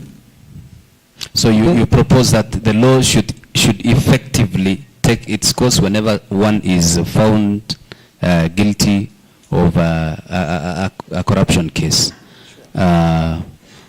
Tochim, sheria ambayo utabuni once you become the senator. Do you have one in mind, legislation? And then we'll close with Chepsongol. Then we go to the audience. They also have a few questions, and then we can call it a wrap. Thank you, Amkich. Before I give my intention of presenting a bill, I want to inform my friend Bogong and also Kipto. They've mentioned of intending to present a bill on cattle rustling and compensation. I want to inform them that just before his demise on this resting, Senator Cheptumo, rest in peace, presented the bill on cattle rustling and compensation. So that one has been done already by the Senate, and I think it was a bill which was, it went through the Senate.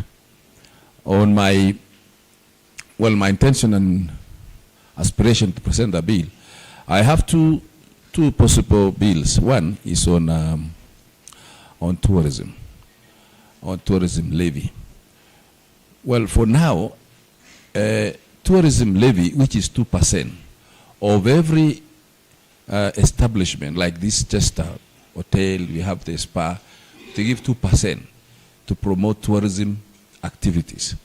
And that fund is just straight to the national, goes to tourism fund. So it is my intention to present a bill on how we can engage and maneuver around so that we have a small percentage of that fund, levy fund, to remain in the county, so that the county will benefit from the tourism levy fund. Number two, on the issue of promotion of talents and incentives on our youth. We know Baringo is a home of talented athletes. We've had great people, great runners in this country. And on, appreciation and compensation, there is no specific directive on how they can be compensated.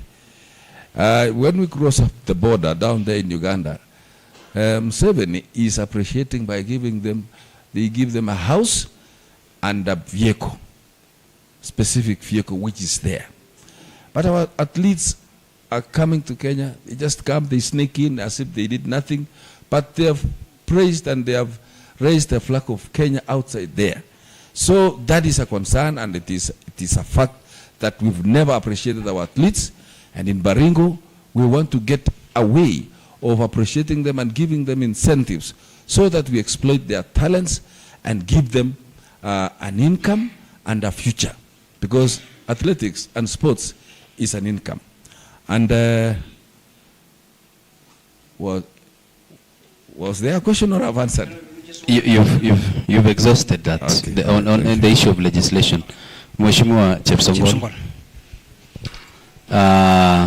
Maybe kuna the issue of legislation. Uko na sheria ambayo pengine you intend to go to Senate with, and then I want you to couple up with a question, a question that I've picked up online from one of the young people asking that kuna kizazi hiki cha wazee ambao wanataka kwenda Senate na kuna vijana hawa, na wewe what is the assurance to the young people that even as a senator you will still be able to look back and take care of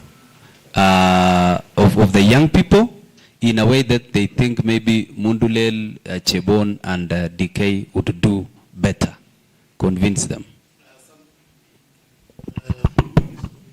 Thank you, Kich and Chepsoi. My fellow honorable members here, everybody, you ask them whether will they sponsor a bill, and even me, I want to say that I have one which I'm intending to present if elected as a Senator of Baringo. One, I will sponsor a bill empowering MCAs to do their work independently. That is, when I be elected, what I'm going to do is to seek advice from the legal people. Senate, there are some people who call themselves learned friends, and they are mixed in the Senate. And all of us, Mungu hakutupatia tuwe judges ama wakili. Kuna mwingine mwalimu amechakuliwa kwa senator, mwingine daktari ako Senate. So kila mtu hako na nafasi, na mimi I will seek that advice from the legal counsel. The legal counsel will advise me to go on about it. So that one, and the second one. So how do you want the MCS to be empowered, Mheshimiwa? So that we understand what you're saying. You remember that if in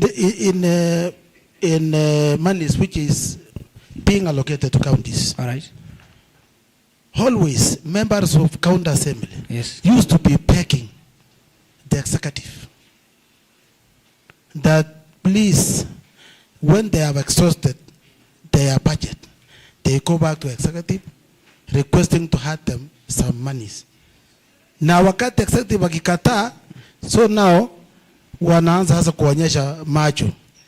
Na executive wanaweza kusema no, you have exhausted yours, ama wakate budget yao. Alright. So when watu wakipewa nguvu hiyo, pesa zao sikuje direct, ikuje assembly na executive ikuje, hakutakuwa na mambo ya kila mtu will do is oversight. Alright. And the other one to implement the projects. But they still receive 700 million as a county assembly. For example, Baringo County, they receive 700 million to be utilized as an assembly because they, of course, they are independent body.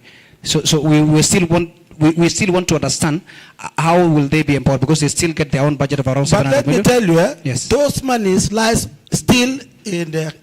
So you want additional funds to the assembly? So, no, we want independently.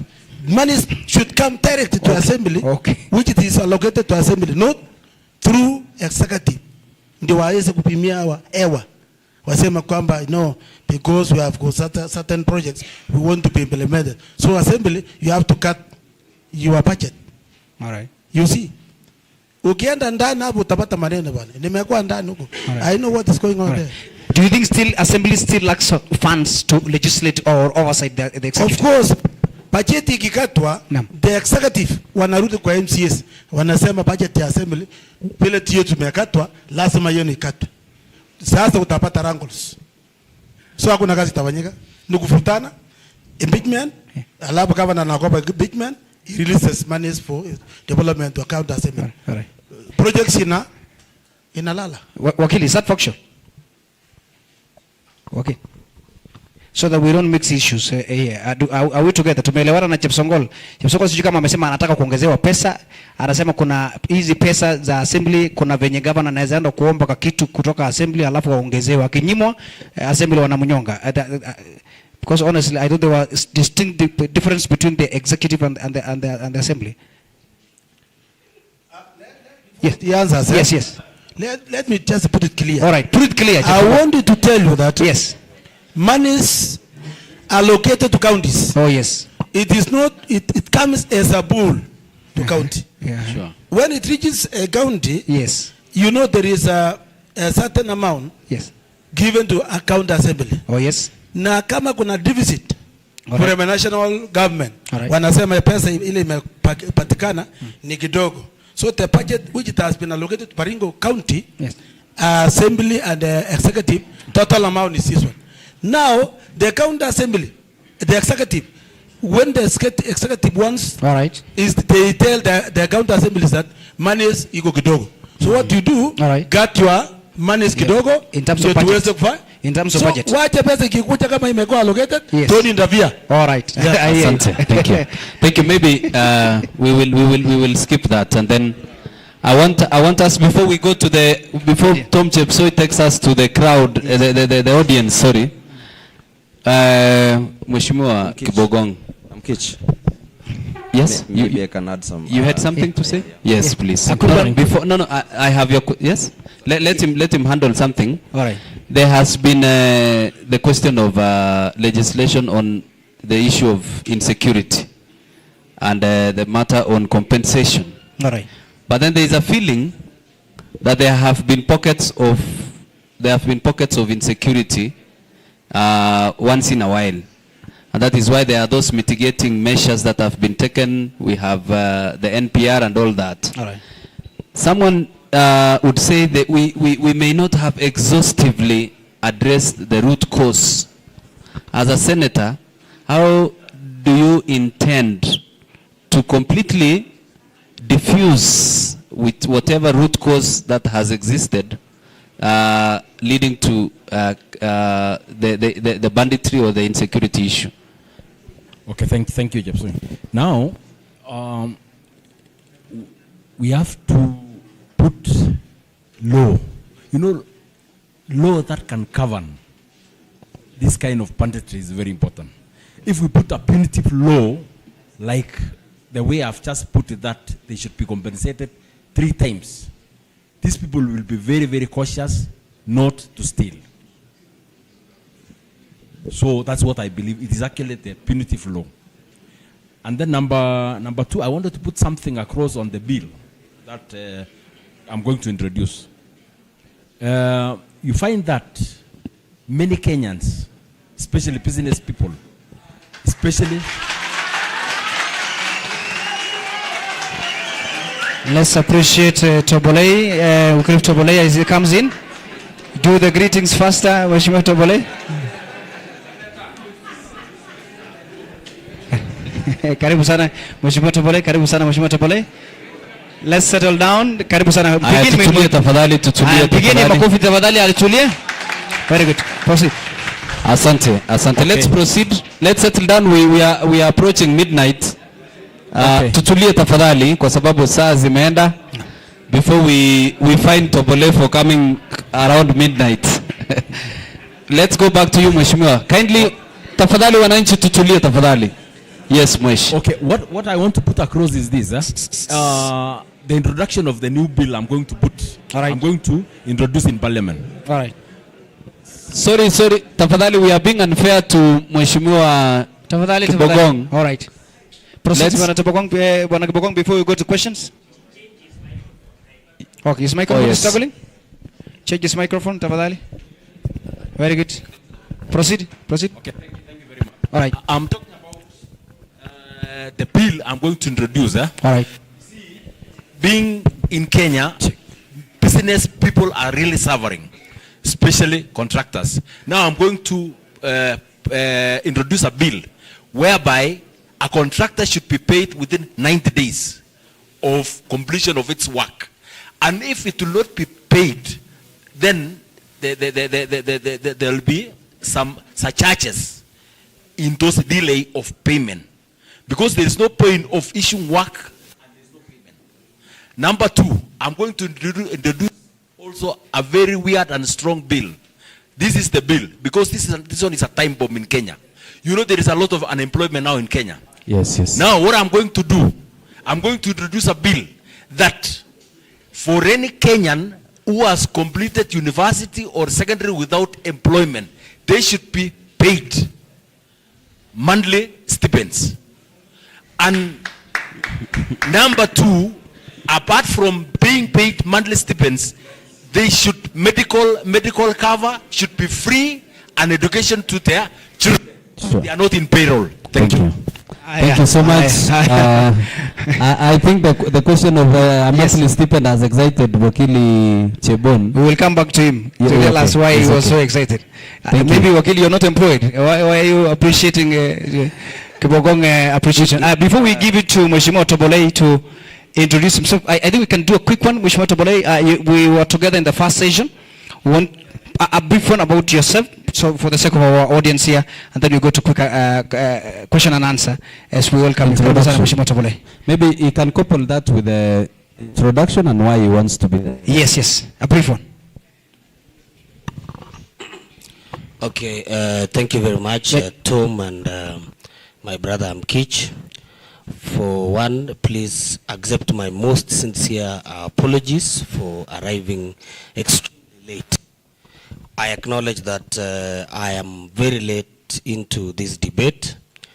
I was in the Meet the People tour along Eldama Ravine, Sirwa route, and there was a lot of interjections and acknowledgement of greetings from the people, which really I couldn't stop them because they will want to hear from me, and they're excited, or better still thrilled to meet me. So my most sincere apology. Secondly, please forgive my voice.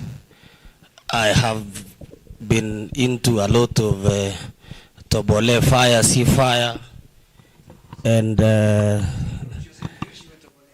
this is part of the introduction. Yes, fire, sea fire is part of the introduction. I have been into a lot of rallies. When I say fire, sea fire, I mean too much voiceovers. So, thank you. My name is Wycliffe Kipsang Tobole, one of the aspirants in the United Democratic Alliance Party in the forthcoming party primaries to be conducted exactly 6 days from today. Wycliffe Kipsang Tobole is a youthful aspirant who has had the dream to be the senator of Baringo County for the longest time now. The journey to aspire to be the senator of Baringo County began way before the 2013 elections, where the first senator was elected, but the opportune time or God's time was not yet there. And so I began my journey in 2023 to become the senator of Baringo County in 2027. Unfortunately, we lost our senator, William Cheptumo, may his soul rest in peace, and that is why we are here, gearing up to a by-election. Now quickly, why I want to be the senator of Baringo County. I have always said that there is a void, there is a gap of vibrant leadership in Baringo County. I see a lot of lapse in proper representation of the people of Baringo County at the national arena. And so I feel that our people require the energy that I have to represent them at the national level, at the Senate, and generally in the political arena. There is a gap, there is a void. We lack, we are not well spaced as a county. We are not well positioned as Baringo County. We are behind, we are lagging behind in what I call being well represented as a people. I want to fill that gap.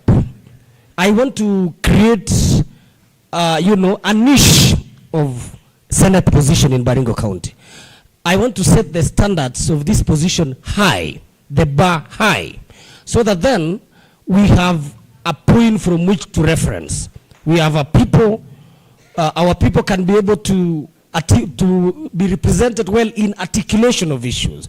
There are many challenges that the people of Baringo County are facing, ranging from insecurity that has frustrated our great people of Baringo South and North in the belts of Saimosoi and Bartabwa, Mukutani, Ilchamus and Mochongoi wards in Baringo South. There are challenges to do with infrastructure in this country, which are, part of the lobbying, initiatives that I want to introduce. So briefly and precisely, there is a void, a gap in vibrant leadership, a gap that I want to fill. Thank you. Thank you so much. Thank you so much. Wycliffe Kipsang Tobole, asante sana. Want to do a quick one? Yes. Mheshimiwa, my good friend Amgich. Want to do a quick question, one question only, and then we go back to a quick answers, and then we go back to our candidates. We ask them about. We can do a gentleman. How prepared are they with the party? Okay. The senior member here, I will pick two people from this belt. Oh, gender, we will consider gender. And then just hold on kidogo. Let me pick the fellow with the black coat. Just hold on, Bwana Chipching. And this section, I will pick you here. And pick Bwana Cherutich. Okay, at pale nyuma. Okay, we will give it to you. Yeah. Then in this belt, we'll pick Jim Toll. Now this belt has lost it. No, ngoja kiongozi. I want a lady here. Please, I want a lady here. Ngoja kiongozi kidogo. Kiongozi kidogo. Ngoja. Wewe jinsi wa blue. Wewe jamaa blue. Haya. Naam. Bwana Chipcheng, a quick one. One question only. And then before you ask the question. Now, this is the order, gentlemen and ladies. Be as professional as much as possible. Don't ask profane question. Usiulize ile swali ambayo itakuwa na uzushi. Naam, Bwana Chipcheng, a quick one. Tupatie nafasi. Thank you very much. Let's tumsikize tafadhali. Mr. Kipsoi. Tafadhali tumsikize. Ndugu, tafadhali tumsikize. Proceed. My question comes from what has been said, especially by the two candidates, Mr. Jepsongol and Mr. Tochim. Yes. The two of them have been in our county assembly. Jepsongol has been in 2 terms and Tochim once. when they were inside our county assembly, they kept quiet on the issue of corruption. And after they have been defeated, they came out being a mouthpiece and shouting of corruption. While they were inside, they were also busy hitting. All right. Now your question is about corruption among the two MCs, huh? Yes. Are we together? Yes. Is that okay? Yeah. All right. Thank you very much. Thank you very much, Mshing. Yes. Asante sana. The fellow in the black coat. Andika swali so that No, the guy let me know. in a black suit, in a black jacket. Jacket, yes, please. And then ule bwana huko pale mwisho. Naam. Karibu swali moja. Okay, thank you very much. Tumsikize tafadhali. And I'm Kitch for this opportunity. Yes. Okay, I want to ask maybe two questions to Jeb Songol and my good friend Wakili. One, Mr. Jeb Songol,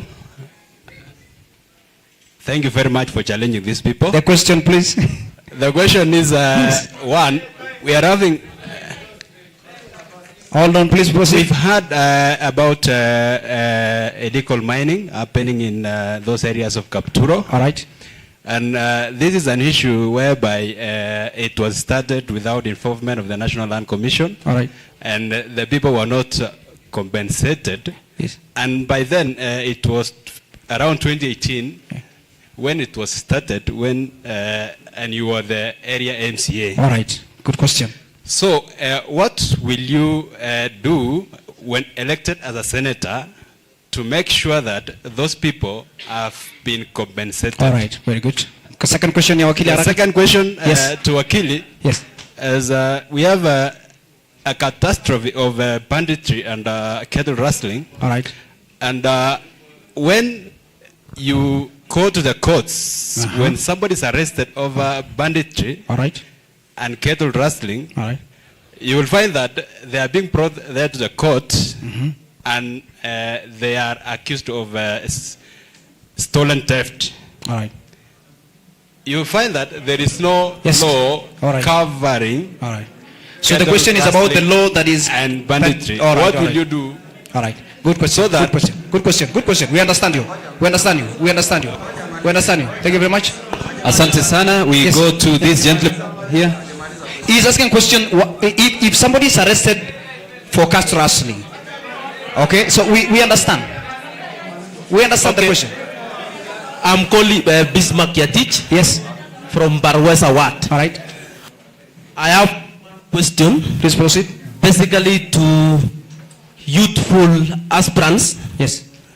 And I know I'm seeing three. All of them can answer my question. Right. There is runaway corruption in our county government, ranging from stalled projects like the stadium and selling of tenders from what we hear from in quotes. All right. Now, what are you going to do? All right. To at least save the residents of Baringo County from losing money. From losing money right. through such vices. Correct. Including now targeting the special groups, that's right. the youth. All right. And persons with disabilities with a 30% portion that they should be having, yet the octogenarians are taking. Thank you very much. Thank you very much. Thank you. Cherutich here. Yeah, before I come to Cherutich, there's a gentleman, 30 seconds. I don't know. A quick one. Thank you so much. Yes, proceed. Proceed. All right. Okay, thank you so much. I'm sorry for that. Just go straight to the question. Asking. Please, okay, I'm asking out of our 7 or so aspirants who are there, senatorial thing, aspirantship is about representation so much. All right. I'm asking, there is only one senator who I'll not ask a question, but the others, two aspirants, I'll not ask your question, my brother. Yes, I'm going to that. Yes, yes. Now, Tidy microphone, yes. We have all of them, and it's representational. Yes. I want to ask, how are these especially those we have seen in the ground, having no disparity, sorry.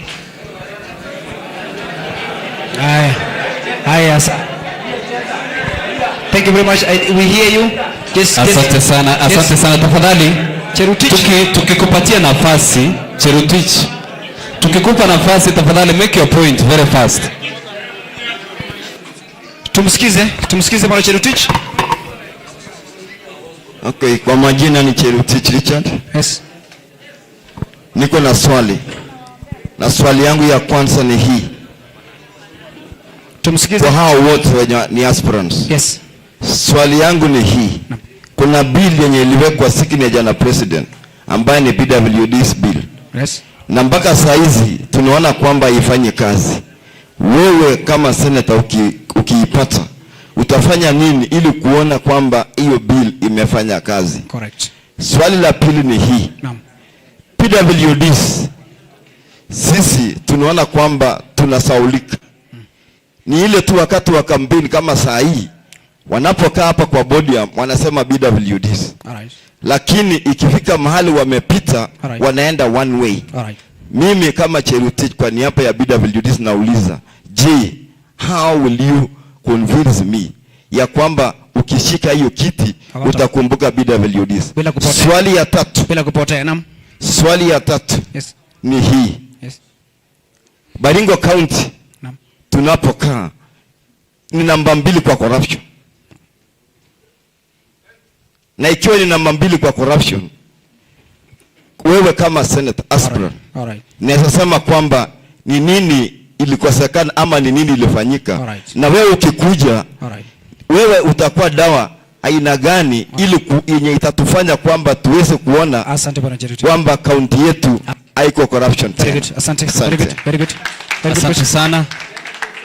Tafadhali umefunga njia. I think we answer those one and then we come back to you. Let's have a lady. Okay, and then and then we come back to you. I still have your list here. A quick one. My name's Shakina. Yes, Shakina. From Kapropita Ward. Yes. But I'm voting in Captain Bor Primary School. All right. My question goes direct to Chebon and Kibogong. Have you registered a party? Because it's my first time to see you people. All right. Tattoo. Have you registered to the party? Chebon and Kibogong. Chebon and Kibogong. Asante sana. Asante sana. Asante sana. Where do I go? Oh, here. Yes. No. Tumsikize. Tumsikize tafadhali. Proceed. Kidogo. Okay. My name is Victor Kemboi. Yes. Tongor from Walel Japjap Republic. I have two questions to the aspirants. One, what policies will you advocate for that create employment opportunities for the youth? Secondly, how will you ensure that women, marginalized communities, people with the PWDs are included in planning and benefit from county and national development plans? Thank you. Thank you very much. The last one and then tunarudi mara pili. Tunarudi. Patie Jimton. Tunaja tuaje tupate. Okay. A quick one. My name is Jim Toll. I come from Mogoto. And I'm going to ask some questions and I'm going to direct them at DK 777. Question number 1. You've confirmed that you are a resident in Baringo. But then, when we've been fighting for youth and leadership in this county, we haven't seen you participating. When the likes of Kina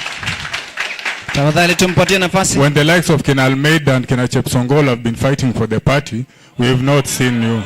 So, uliza swali. So, tumsikize. So my question is, tumsikize. My question is, why now? Tumsikize. Asante sana. Asante sana. Haya. Swali ya mwisho tumsikize. Swali ya mwisho. Asante sana. Ni sawa. Achana na.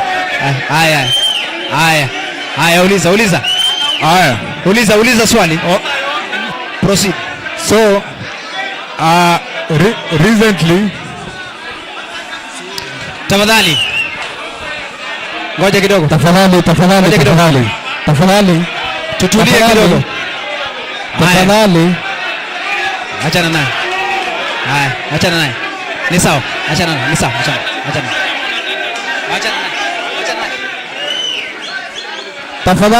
Tafadhali.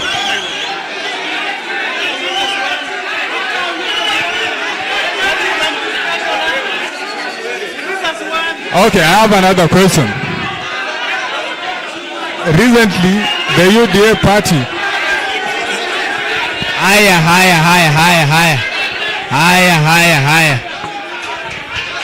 Wananchi hoye.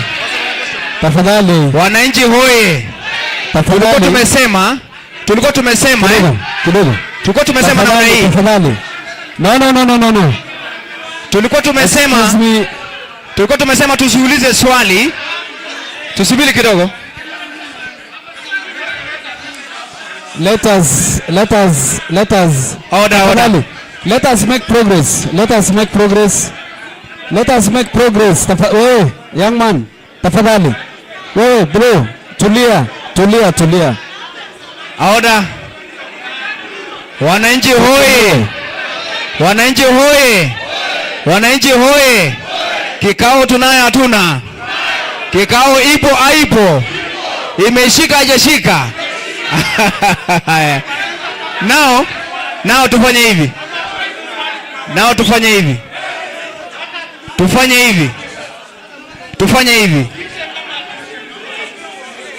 Tutawapatia viongozi wa jibu swali hili.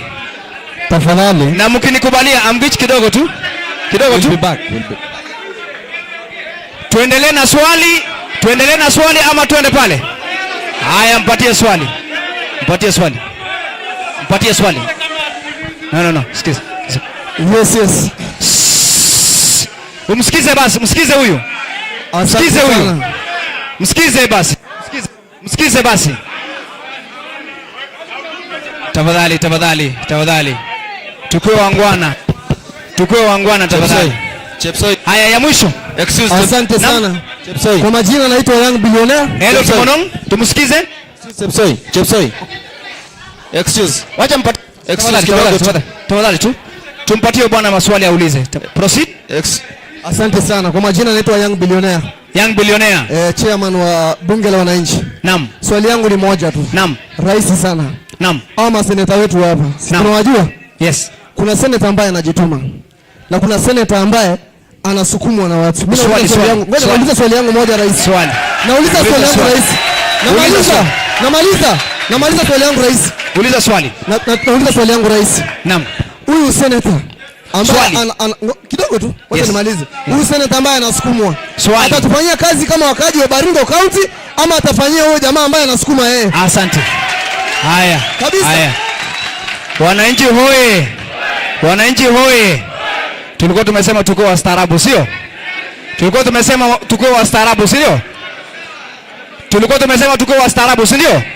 Wacha tupatie viongozi wajibu maswali, si ndio? Na tuwasikize tafadhali. Asante sana. Thank you so much. Tuanze. Asante. Tutulie tafadhali. Bwana Kibogo, tuanze na wewe. Naam.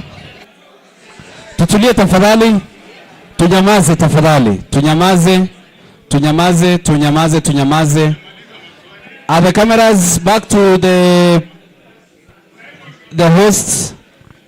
We have agreed, ladies and gentlemen. For those of you, tafadhali tukubaliane namna hii.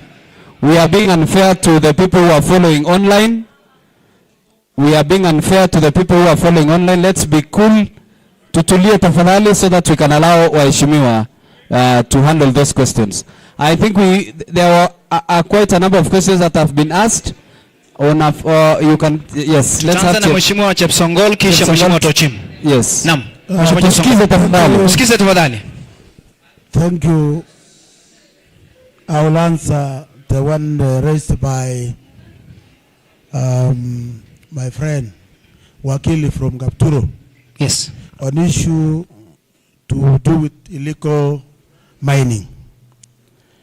When I will be elected as Senator of Baringo, I will revisit that issue of illegal mining in Kapturo.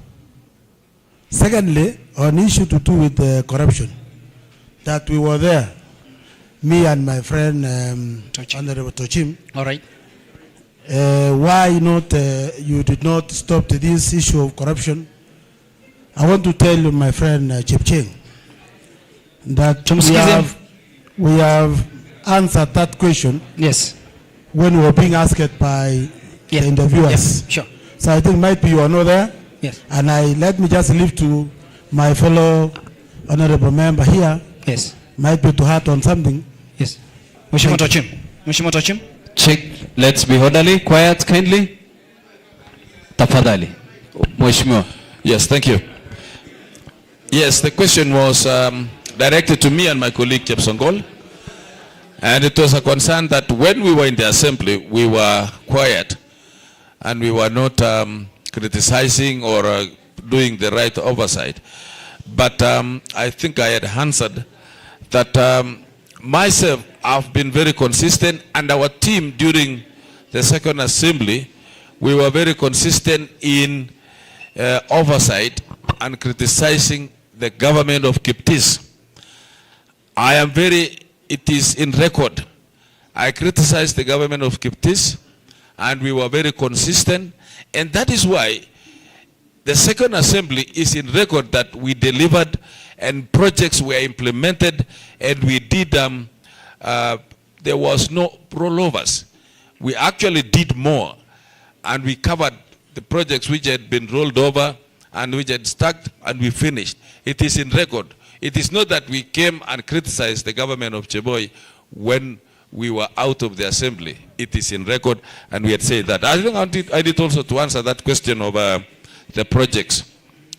Well, it is in public domain that there are people who have been carried. There are people and there are interested parties from outside the county who are funding aspirants with different and vested interest. Myself, I'm Tochim. I'm going to Mwananchi. Mi naomba kura. Mimi sibebwi. I'm not in mgongo ya mutu. Mi naomba. Wale wanabebwa, wale wanakuwa sponsored, mnajua. Tutajuaje kuna mtu amebeba mheshimiwa sasa? Kwa sababu kila mtu anatembea kwa mbweka. That is the question which was raised. Yes. You're saying? Yes. Mheshimiwa, tulikuwa nataka at least the question that you answer is not subjective or pedestrian, so that tusimhukumu mtu kwa zile vitu si wenyewe hatuwezi kujua. So kwa hivyo kwa hivyo digress a bit na attack each other so that we become objective. That's why I have not mentioned anybody. I've just said there are projects. All right. All right.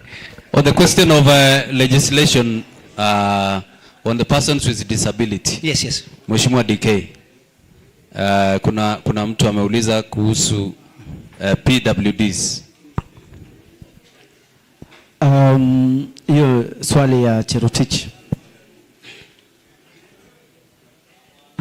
There are laws that was passed recently. Yes. About having 5% of PWDs yes. To be included in everything. For me, I look at that there are this. For me, it's implementation. We have the laws. Yes. It's just implementation. When I come in, because at the party, yes, I deal with PWDs, women and youth, and ensuring that in the even in the procurement, in procurement, they have to be a 30% for the women PWDs and youth. So the only thing is to ensure that these laws are followed to the latter. The question that my friend asked about where I was when youth are fighting for the county. one, I want to say it is not shouting that will bring development.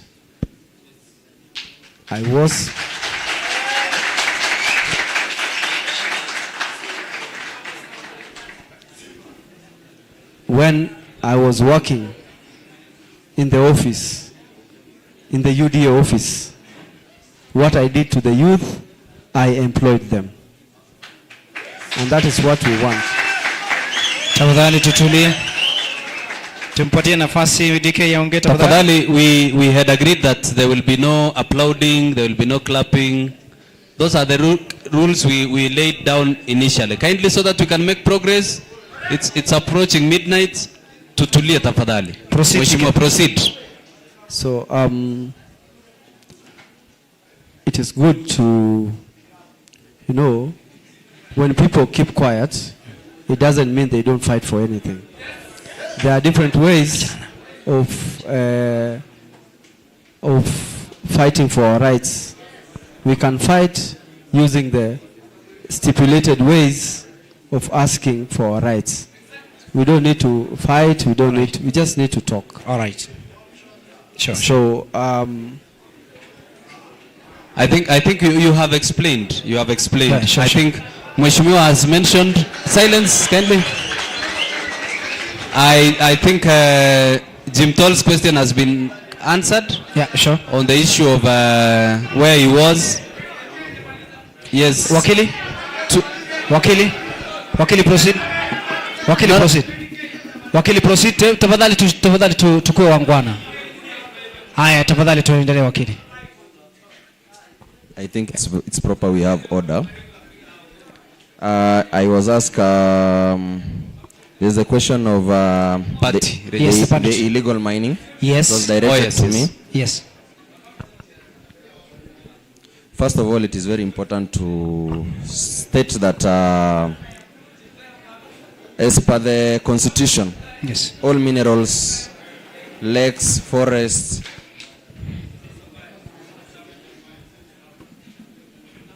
Continue. Tafadhali.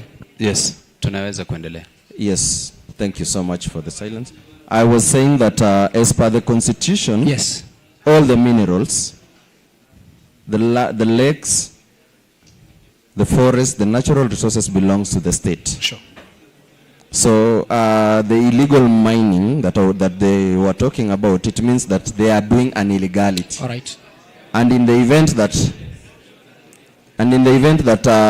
there is mining that is being conducted there, we should be talking about the 5% that Mundulel addressed. All right. Or maybe a certain percentage that goes to the community. All right. On the issue of banditry and castle rustling,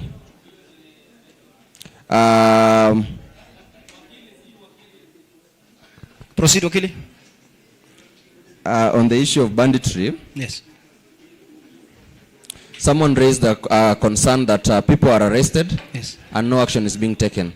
They were questioning the charges that are preferred against them. The charges, yes. My colleague here, my fellow aspirants, corrected my fellow aspirants stating that the bill was passed. Yes. Unfortunately, it was never passed. All right. Yes, it is still shelved in the Senate. All right. Waiting for Chebon to come and finish their last work. All right. So I wanted to say that yes. As of now, unless someone is charged with stock theft. Yes. Yes, that's the reason as to why most of the charges are not successful. All right. Yes, because there's no case against banditry. All right. And there's the issue. Yes. There are two questions about Bwana Kibogong and yourself. Yes. A lady here asked. I'm going there. Yes. I'm going there. All right. There's also issue that Cherotich raised about working with the. Wakili, just proceed on that question. I think DK has highlighted on the issue of PWDs. So I want you to proceed because we don't have a lot of time. Respond on that issue that have you registered because she wanted to understand. Please proceed. On the issue of registration in the party, yes. I'm not a member of the UDA. Okay. I'm vying under independent ticket. He is on independent. Okay, thank you very much. Bwana Kibogong. Asante. Bwana Kibogong. Silence. Are you registered party? Okay. In the party? So, but the other questions, can I answer the other questions? Let's go specific to that one, so that we get a clarity. Are you a registered member of UDA or your independent party? No, independent party. Your independent party. Yes. Thank you very much. Now, Tobole, Mheshimiwa Tobole, you've had the issues raised by our audience here, very pertinent issues to do with corruption and those who hold office before. What do you make of this? Let's converse quietly. Thank you very much, Tom. I had 3 issues that were raised. Mheshimiwa Tojim, 2 were out of order. 2 were conjoined, talking about corruption. Chepsongol, tafadhali Chepsongol. Let's be orderly, ladies and gentlemen. Proceed, Bwana Tobole. Thank you, my brother. Indeed, corruption is a thorn in the flesh. All right. In our county, and it is a matter that I am taking very seriously. That money channeled from the national level is not used for the purpose intended. When Baringo is in a very dilapidated state as far as development is concerned, is unfortunate to say the least. And so, for corruption to be scaled down, if not to be finished completely in Baringo, then there should be proper checks and balance. The senator should perform his oversight roles very well, so that then the county government is kept on toes. Because a senator is keeping the county, at his close watch or monitoring for that matter, so that we can account for every coin that is sent to our county. So that projects that are under county government, that are devolved, ranging from health, water, tourism, trade, early childhood education, among others, are well performed. So I will be a senator who will purpose to summon the governor or county executive committee member or chief officer to the Senate when there are audit queries that have been raised. This has kept many, when the senator is keen on what is happening in the county, then the slightest audit queries raised by the controller of budget, I will be in the forefront in summoning that governor quickly to the Senate to answer to those questions. All right. Lastly, yes, finally. Lastly, yes. On the matter of corruption, yes. My brother Storm and Amkich, it is unfortunate yes. that our parents have to sell land, yes. sell livestock to send us to school. All right.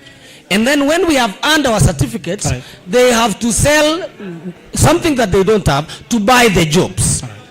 We would like that child from very humble background right. in Bartabwa or in Mumberis to secure a job opportunity based on merit and not buying it. Thank you very much. Thank you.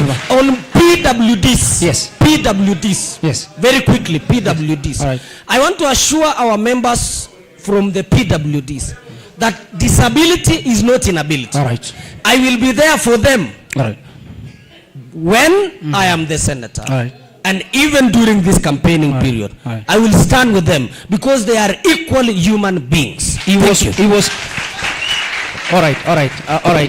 Mheshimiwa Mundulel, what do you make of a quick one? What do you make of this? I have only 2 things to respond to. Please, let's converse quietly.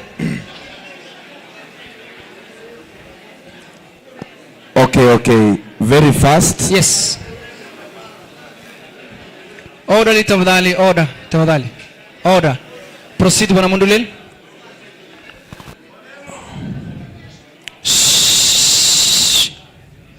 Thank you. Proceed. Okay, very fast. I'll respond to 2 issues. Yes. And one of them, I had responded earlier about the youth empowerment and how we can employ our youth. I talked about the best thing to get.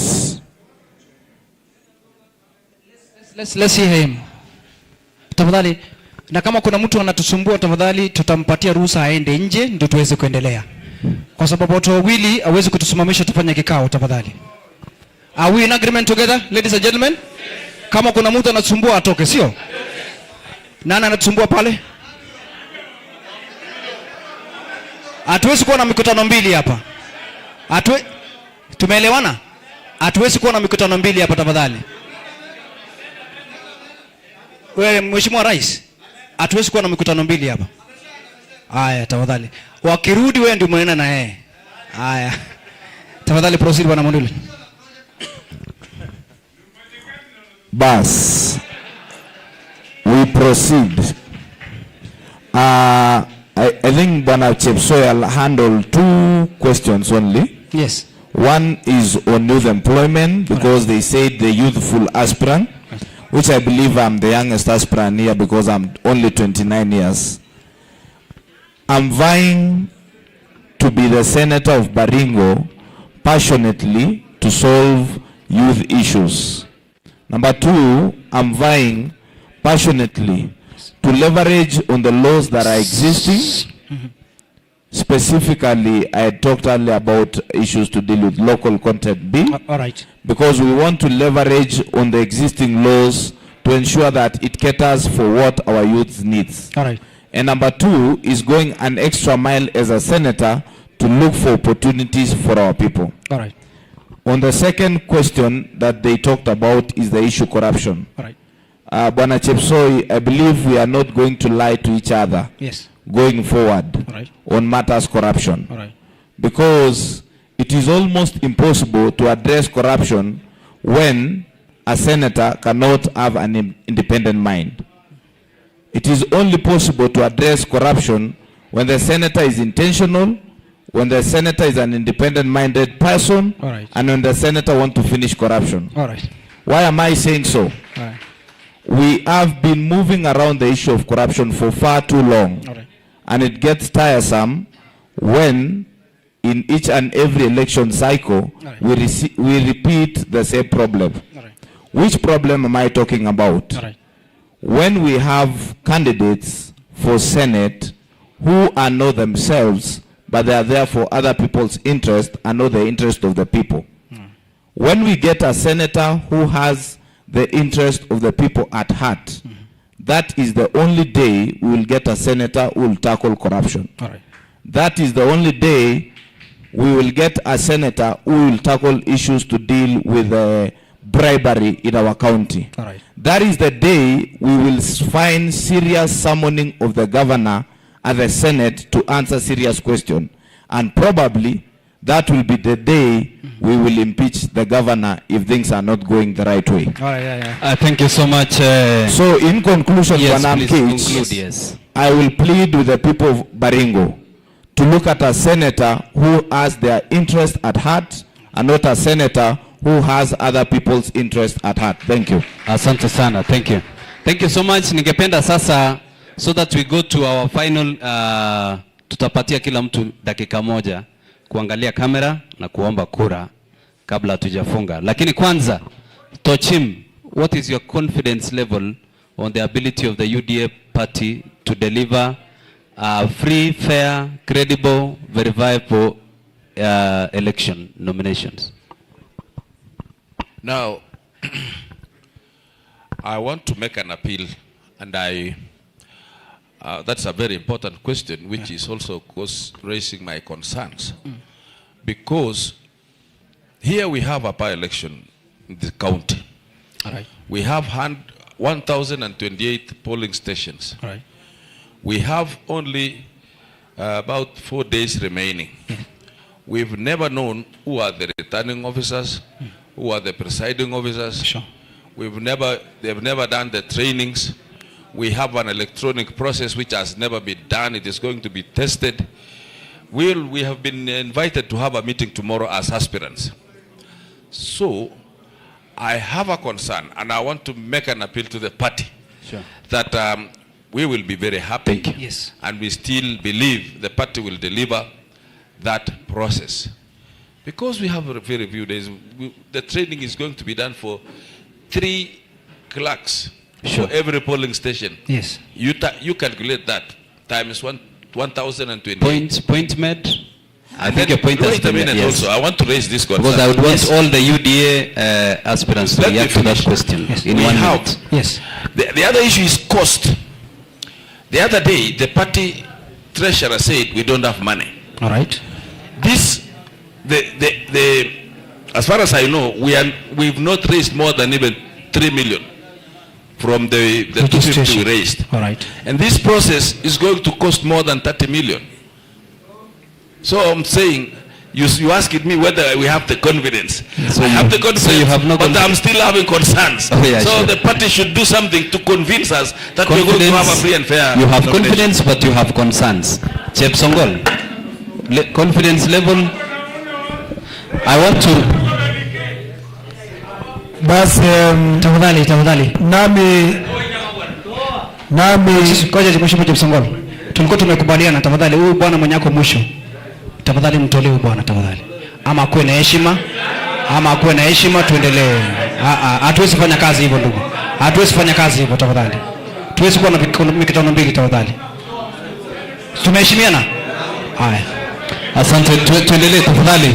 Dakika moja. Tafadhali tukitulia tutamaliza. Asante sana Amkish pamoja na Jepsoi.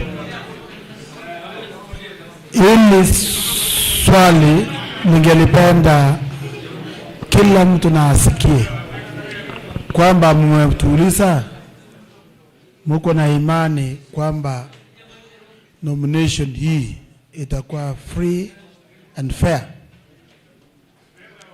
Nataka nihakikishie sisi wote hapa, mimi kama aspirant niko na imani, lakini niko na concern hata nami kwamba siku ni machache sana. Mpangilio ya huu uchaguzi itakaa namna gani? Sure. Hilo swali na jawabu litatoka kwa chama. Asante. Na hiyo ndio kesho ambapo tutakutana kama aspirants, secretary, ni wale ambao wanatoka kwa ofisi ya chama. DK, your confidence level. Tutulie tafadhali. Yes, silence. Do tusikize tafadhali. Yes, proceed. I am confident. Yes. That the party, because the party, this is not the first by-election. These are not the first elections to be done by the party. I believe the party has the mechanism.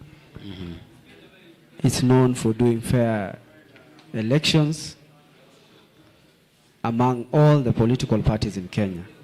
So I believe as we await the meeting tomorrow with the party, the National Elections Board, we will hear, we are saying that we don't know which method will be used. Sure. So we are waiting for tomorrow to be told what methods to be used, what are the measures, and what have you.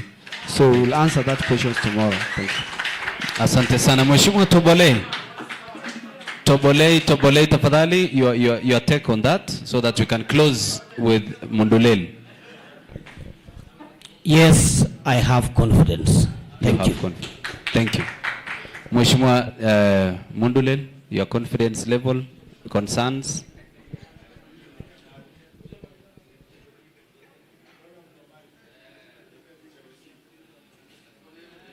Saidia hapo.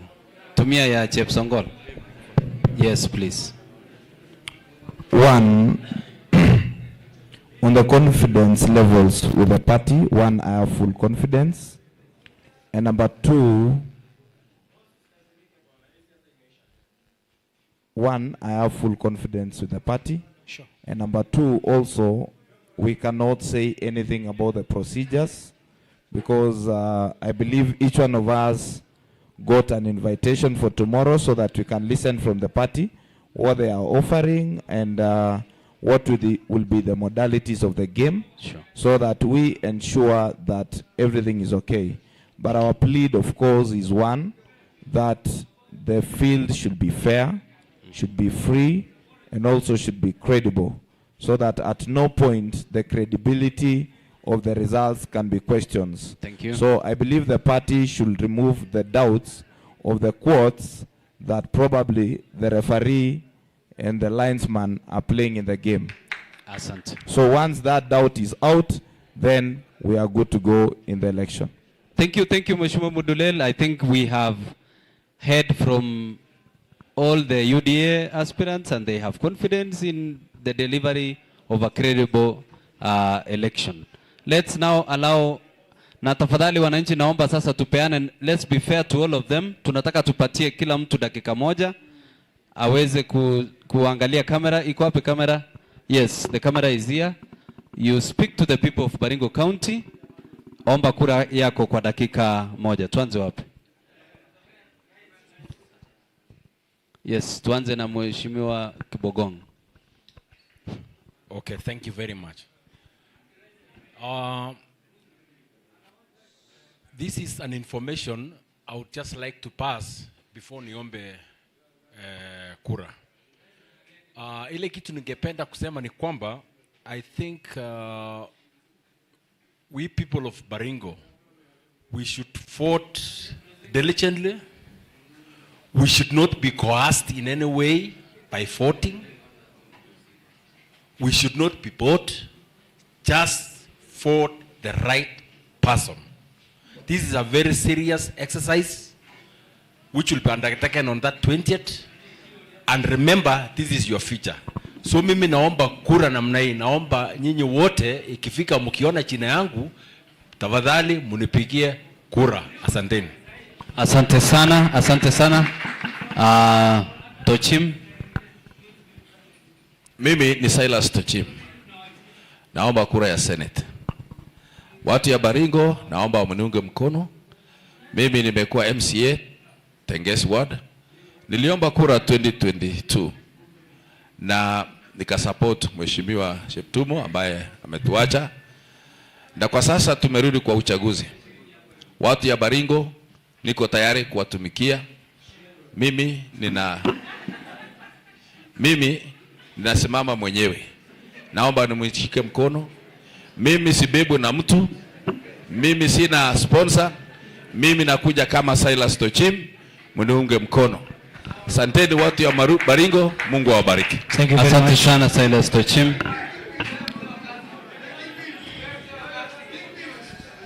Tumsikize tafadhali. Mheshimiwa DK tafadhali ongea na wananchi wa Baringo. Asante sana. Kwa majina ni Daniel Kipto ama DK 777. Mimi naomba kura zenyu kama watu wa Baringo ya kwamba tarehe 20 ikifika muweze kunipigia kura.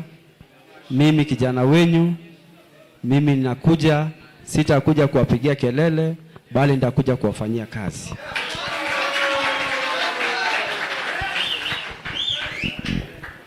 Mimi katika wadhifa nilikuwa nimepatiwa na chama, niliweza kuonyesha ya kwamba nimeweza kusaidia watu wa Baringo. Kwa sababu ile nyadhifa nilipatiwa, niliweza kuonyesha naweza andika watu kazi, naweza saidia watu wa Baringo, ya kwamba sasa mkinipatia hii kiti ya senator, yes, nitaendelea na kazi, lakini nitaendelea na bigger magnitude. Asanteni, Mungu awabariki. Asante sana. Thank you so much. Asante sana. Tumsikize wakili na tupatie kila mtu nafasi tafadhali. Asante wakili. Asante watu wa Baringo. Kwa majina naitwa wakili Chebon Kiprop Benjamin.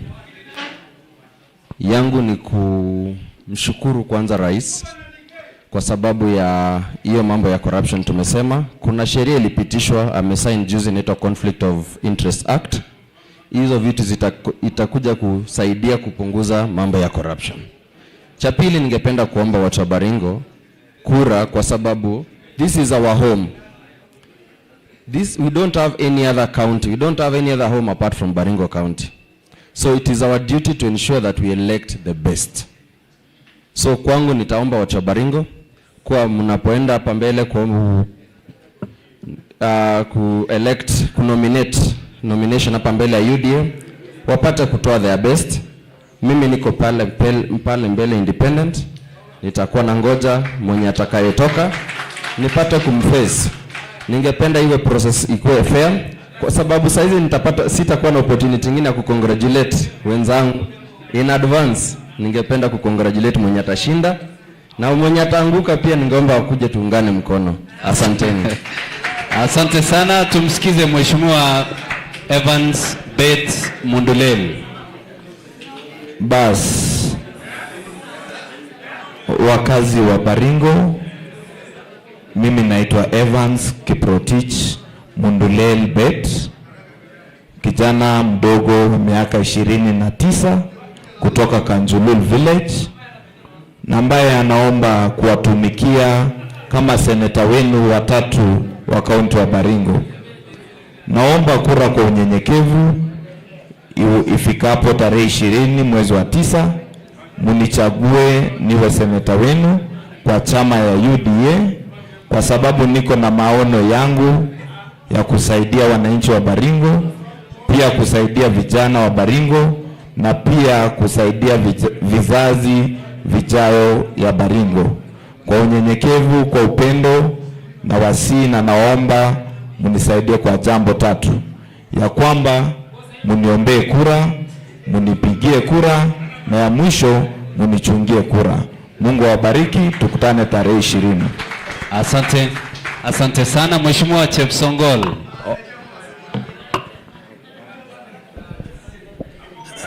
Kamera ndio hii. Zungumza na wananchi. Mimi Daktari Ruben Chepsongol,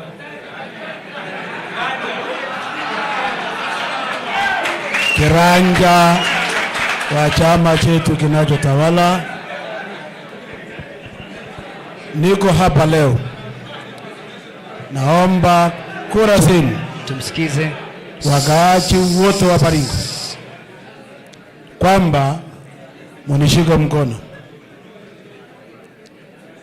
Tumaini langu kubwa ni kwa mwananchi wa Baringo kwamba tarehe 20 mwezi wa 9 saa 12 kamili asubuhi hadi saa 11, yule atakuja mapema pigia kura, yule atachelewa pigia kura. Naomba kura zenu kwa unyenyekevu sana, kwamba mimi napatikana, mimi naonekana, wanakunipata wakati wowote, na ninapenda kila mtu ni seneta wa wote. AAA, available, approachable, accessible. So kwa hivyo mimi nataka kusema kwamba nataka nishukuru kwa mjadala ya leo. Mimi sikupata nafasi ya kuhudhuria ile ya kwanza, na watu walikuwa nafikiria Chepsongol naogopa. Hapana, hata ukiitisha kesho nakuja. Senate ile mimi sio mgeni. Nilikuwa hapa mwaka 10, nilinyorosa Baringo hii, nikanyorosa mambo ya PPI. Kwa hivyo mimi nataka kusema kwamba niko na ujuzi. Asante sana. Baringo County, namaliza. Baringo County MCA Cameron alikuwa MCA, sasa ni mbunge wa Baringo Kusini. Mheshimiwa Maklap Simba ni moja, alikuwa MCA Deputy Majority Leader, ako sasa MP National Assembly. Sasa Kamget alikuwa speaker yangu, MP Tiati. Chepsongol je hapa Baringo. Asante sana. Mwaka wa 2025 mpaka 2027. Asante sana. Asante sana Mheshimiwa Chepsongol. Twende tusikize Wycliffe Kipsang Tobole. Thank you very much. My name is Wycliffe Kipsang Tobole, aspiring Senator, Baringo County, on the United Democratic Alliance Party. I have this to say. One, Senate is a house of debate, a house of articulation of issues. As such, a senator does not have a fund to run or a portfolio to control. It is important to note that the Senate is not a house to perform other duties. It is a house of debate. I want to plead with the people of Baringo County to observe that the Senate requires people who can debate well, people who can articulate issues well, so that then we can have those resources cascaded down to the ground. I want to offer myself as a person who will debate best for Baringo County, and then having debated best, the resources will come down to Baringo County. Lastly, I wish to, I think next time, Tom, yes, you will need to bring decorum and discipline in debate. I agree. We can as well mobilize such groups to come and cheer. We have the capacity. We really have.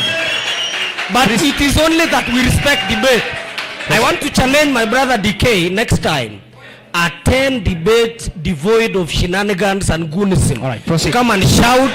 It's not a shouting spree, really. Proceed. To hire, hiring some fellows to come and shout. We should bring decorum. Point of order. You are out of order, by the way. Proceed. We should have serious debates. Proceed. If I knew that it is a debate of shouting spree, it's okay, hiring some few groups to come and shout, I wouldn't have attended. Proceed. We have serious things to transact outside there. My brother told we have serious campaign strategies to run. All right. Other than to attend fora of shouting spree around. Proceed. We need to have discipline in debate. We hear you. Even at the Senate. We hear you. Yeah, that is it. Proceed. So allow me to finish this point. It's okay. Please. Conclude. Next time, Tom. Please conclude. I hear you. Next time, you have not heard me because it is still happening. I hear you. Next time, Tom and Amkich. Yes. Before we subscribe to attend such debates, yes, you must give us modus operandi, so that we know that there is respect and decorum. Last time when we were in Lake Pogoria Spa, there was order and discipline because there were no goons hired to come and shout around. So allow me to finish this point. Allow me to finish.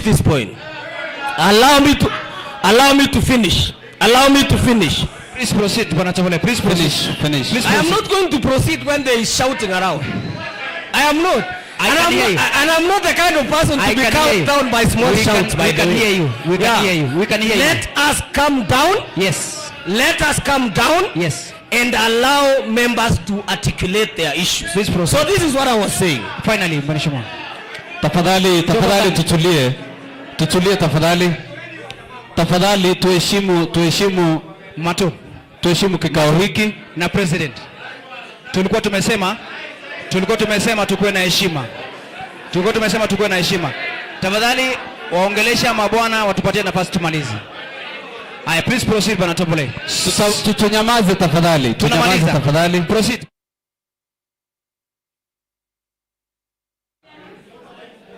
Thank you. Mwish. So, this is the last thing I was saying.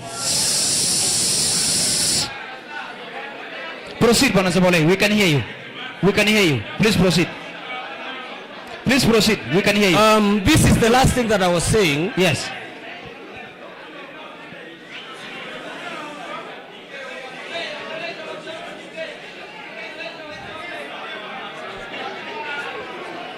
Proceed.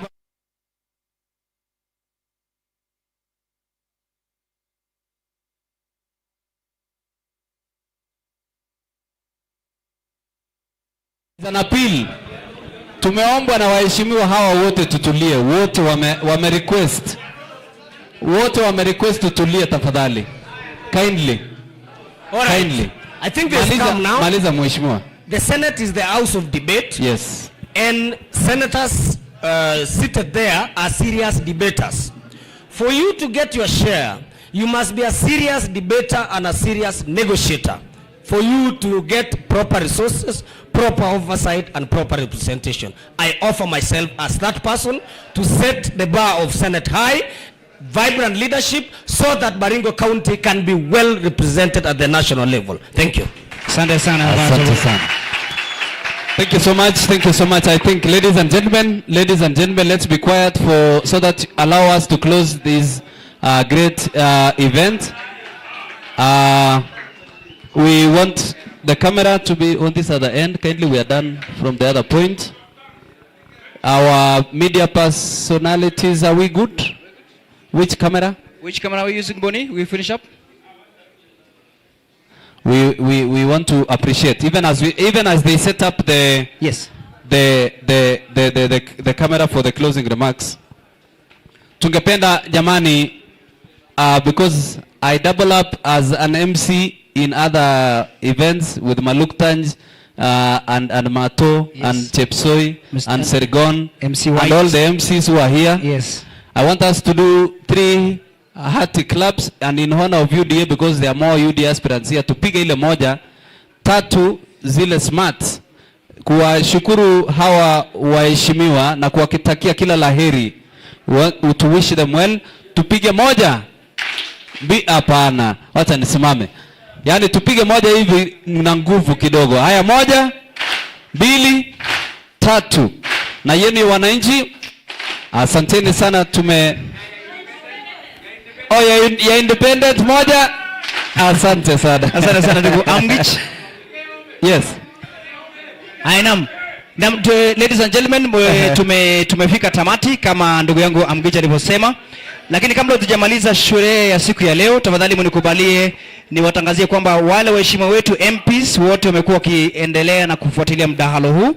Mheshimiwa Joseph Makalapa amekuwa akitufuatilia, Mheshimiwa Errol Kipchumba, na wale waheshimiwa wote kutoka Mogotio, Ruben Kibarik, Mheshimiwa Musa Sirma, Mheshimiwa William Kamket, na vile vile Mheshimiwa Joshua Kandie kutoka Baringo Central, na vile vile Mheshimiwa Jackson Bishop Emeritus Jackson Kosgei, na vile vile women representative wetu Mheshimiwa Florence Chematian. Vile vile ni shukuru Mheshimiwa Josephat Akuro Lokorio kutoka pale Baruesa, ameshiriki pamoja na sisi moja kwa moja bila Baringo West. Naambiwa kuna Baringo West ambaye inakuwa constituency hapo sio mbali.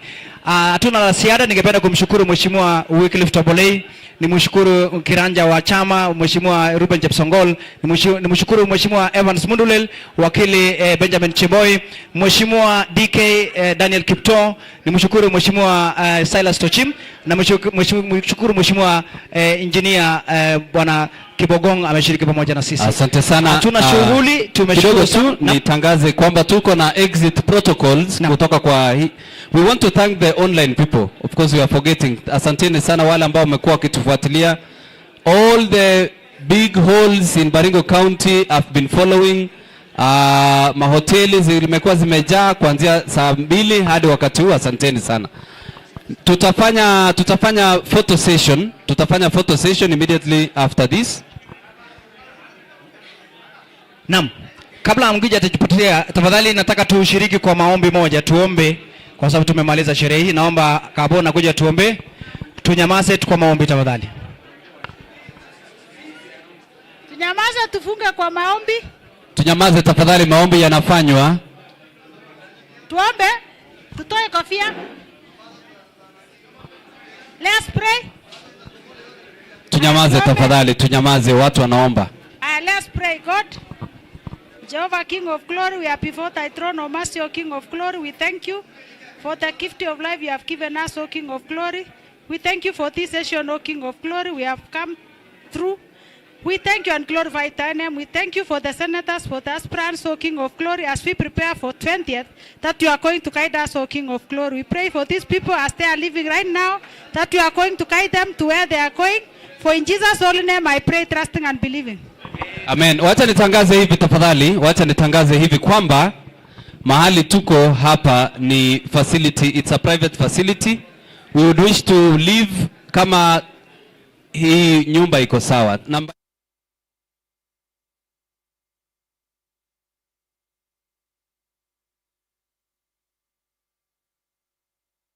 People. Sure. So for purposes of security, we will ask the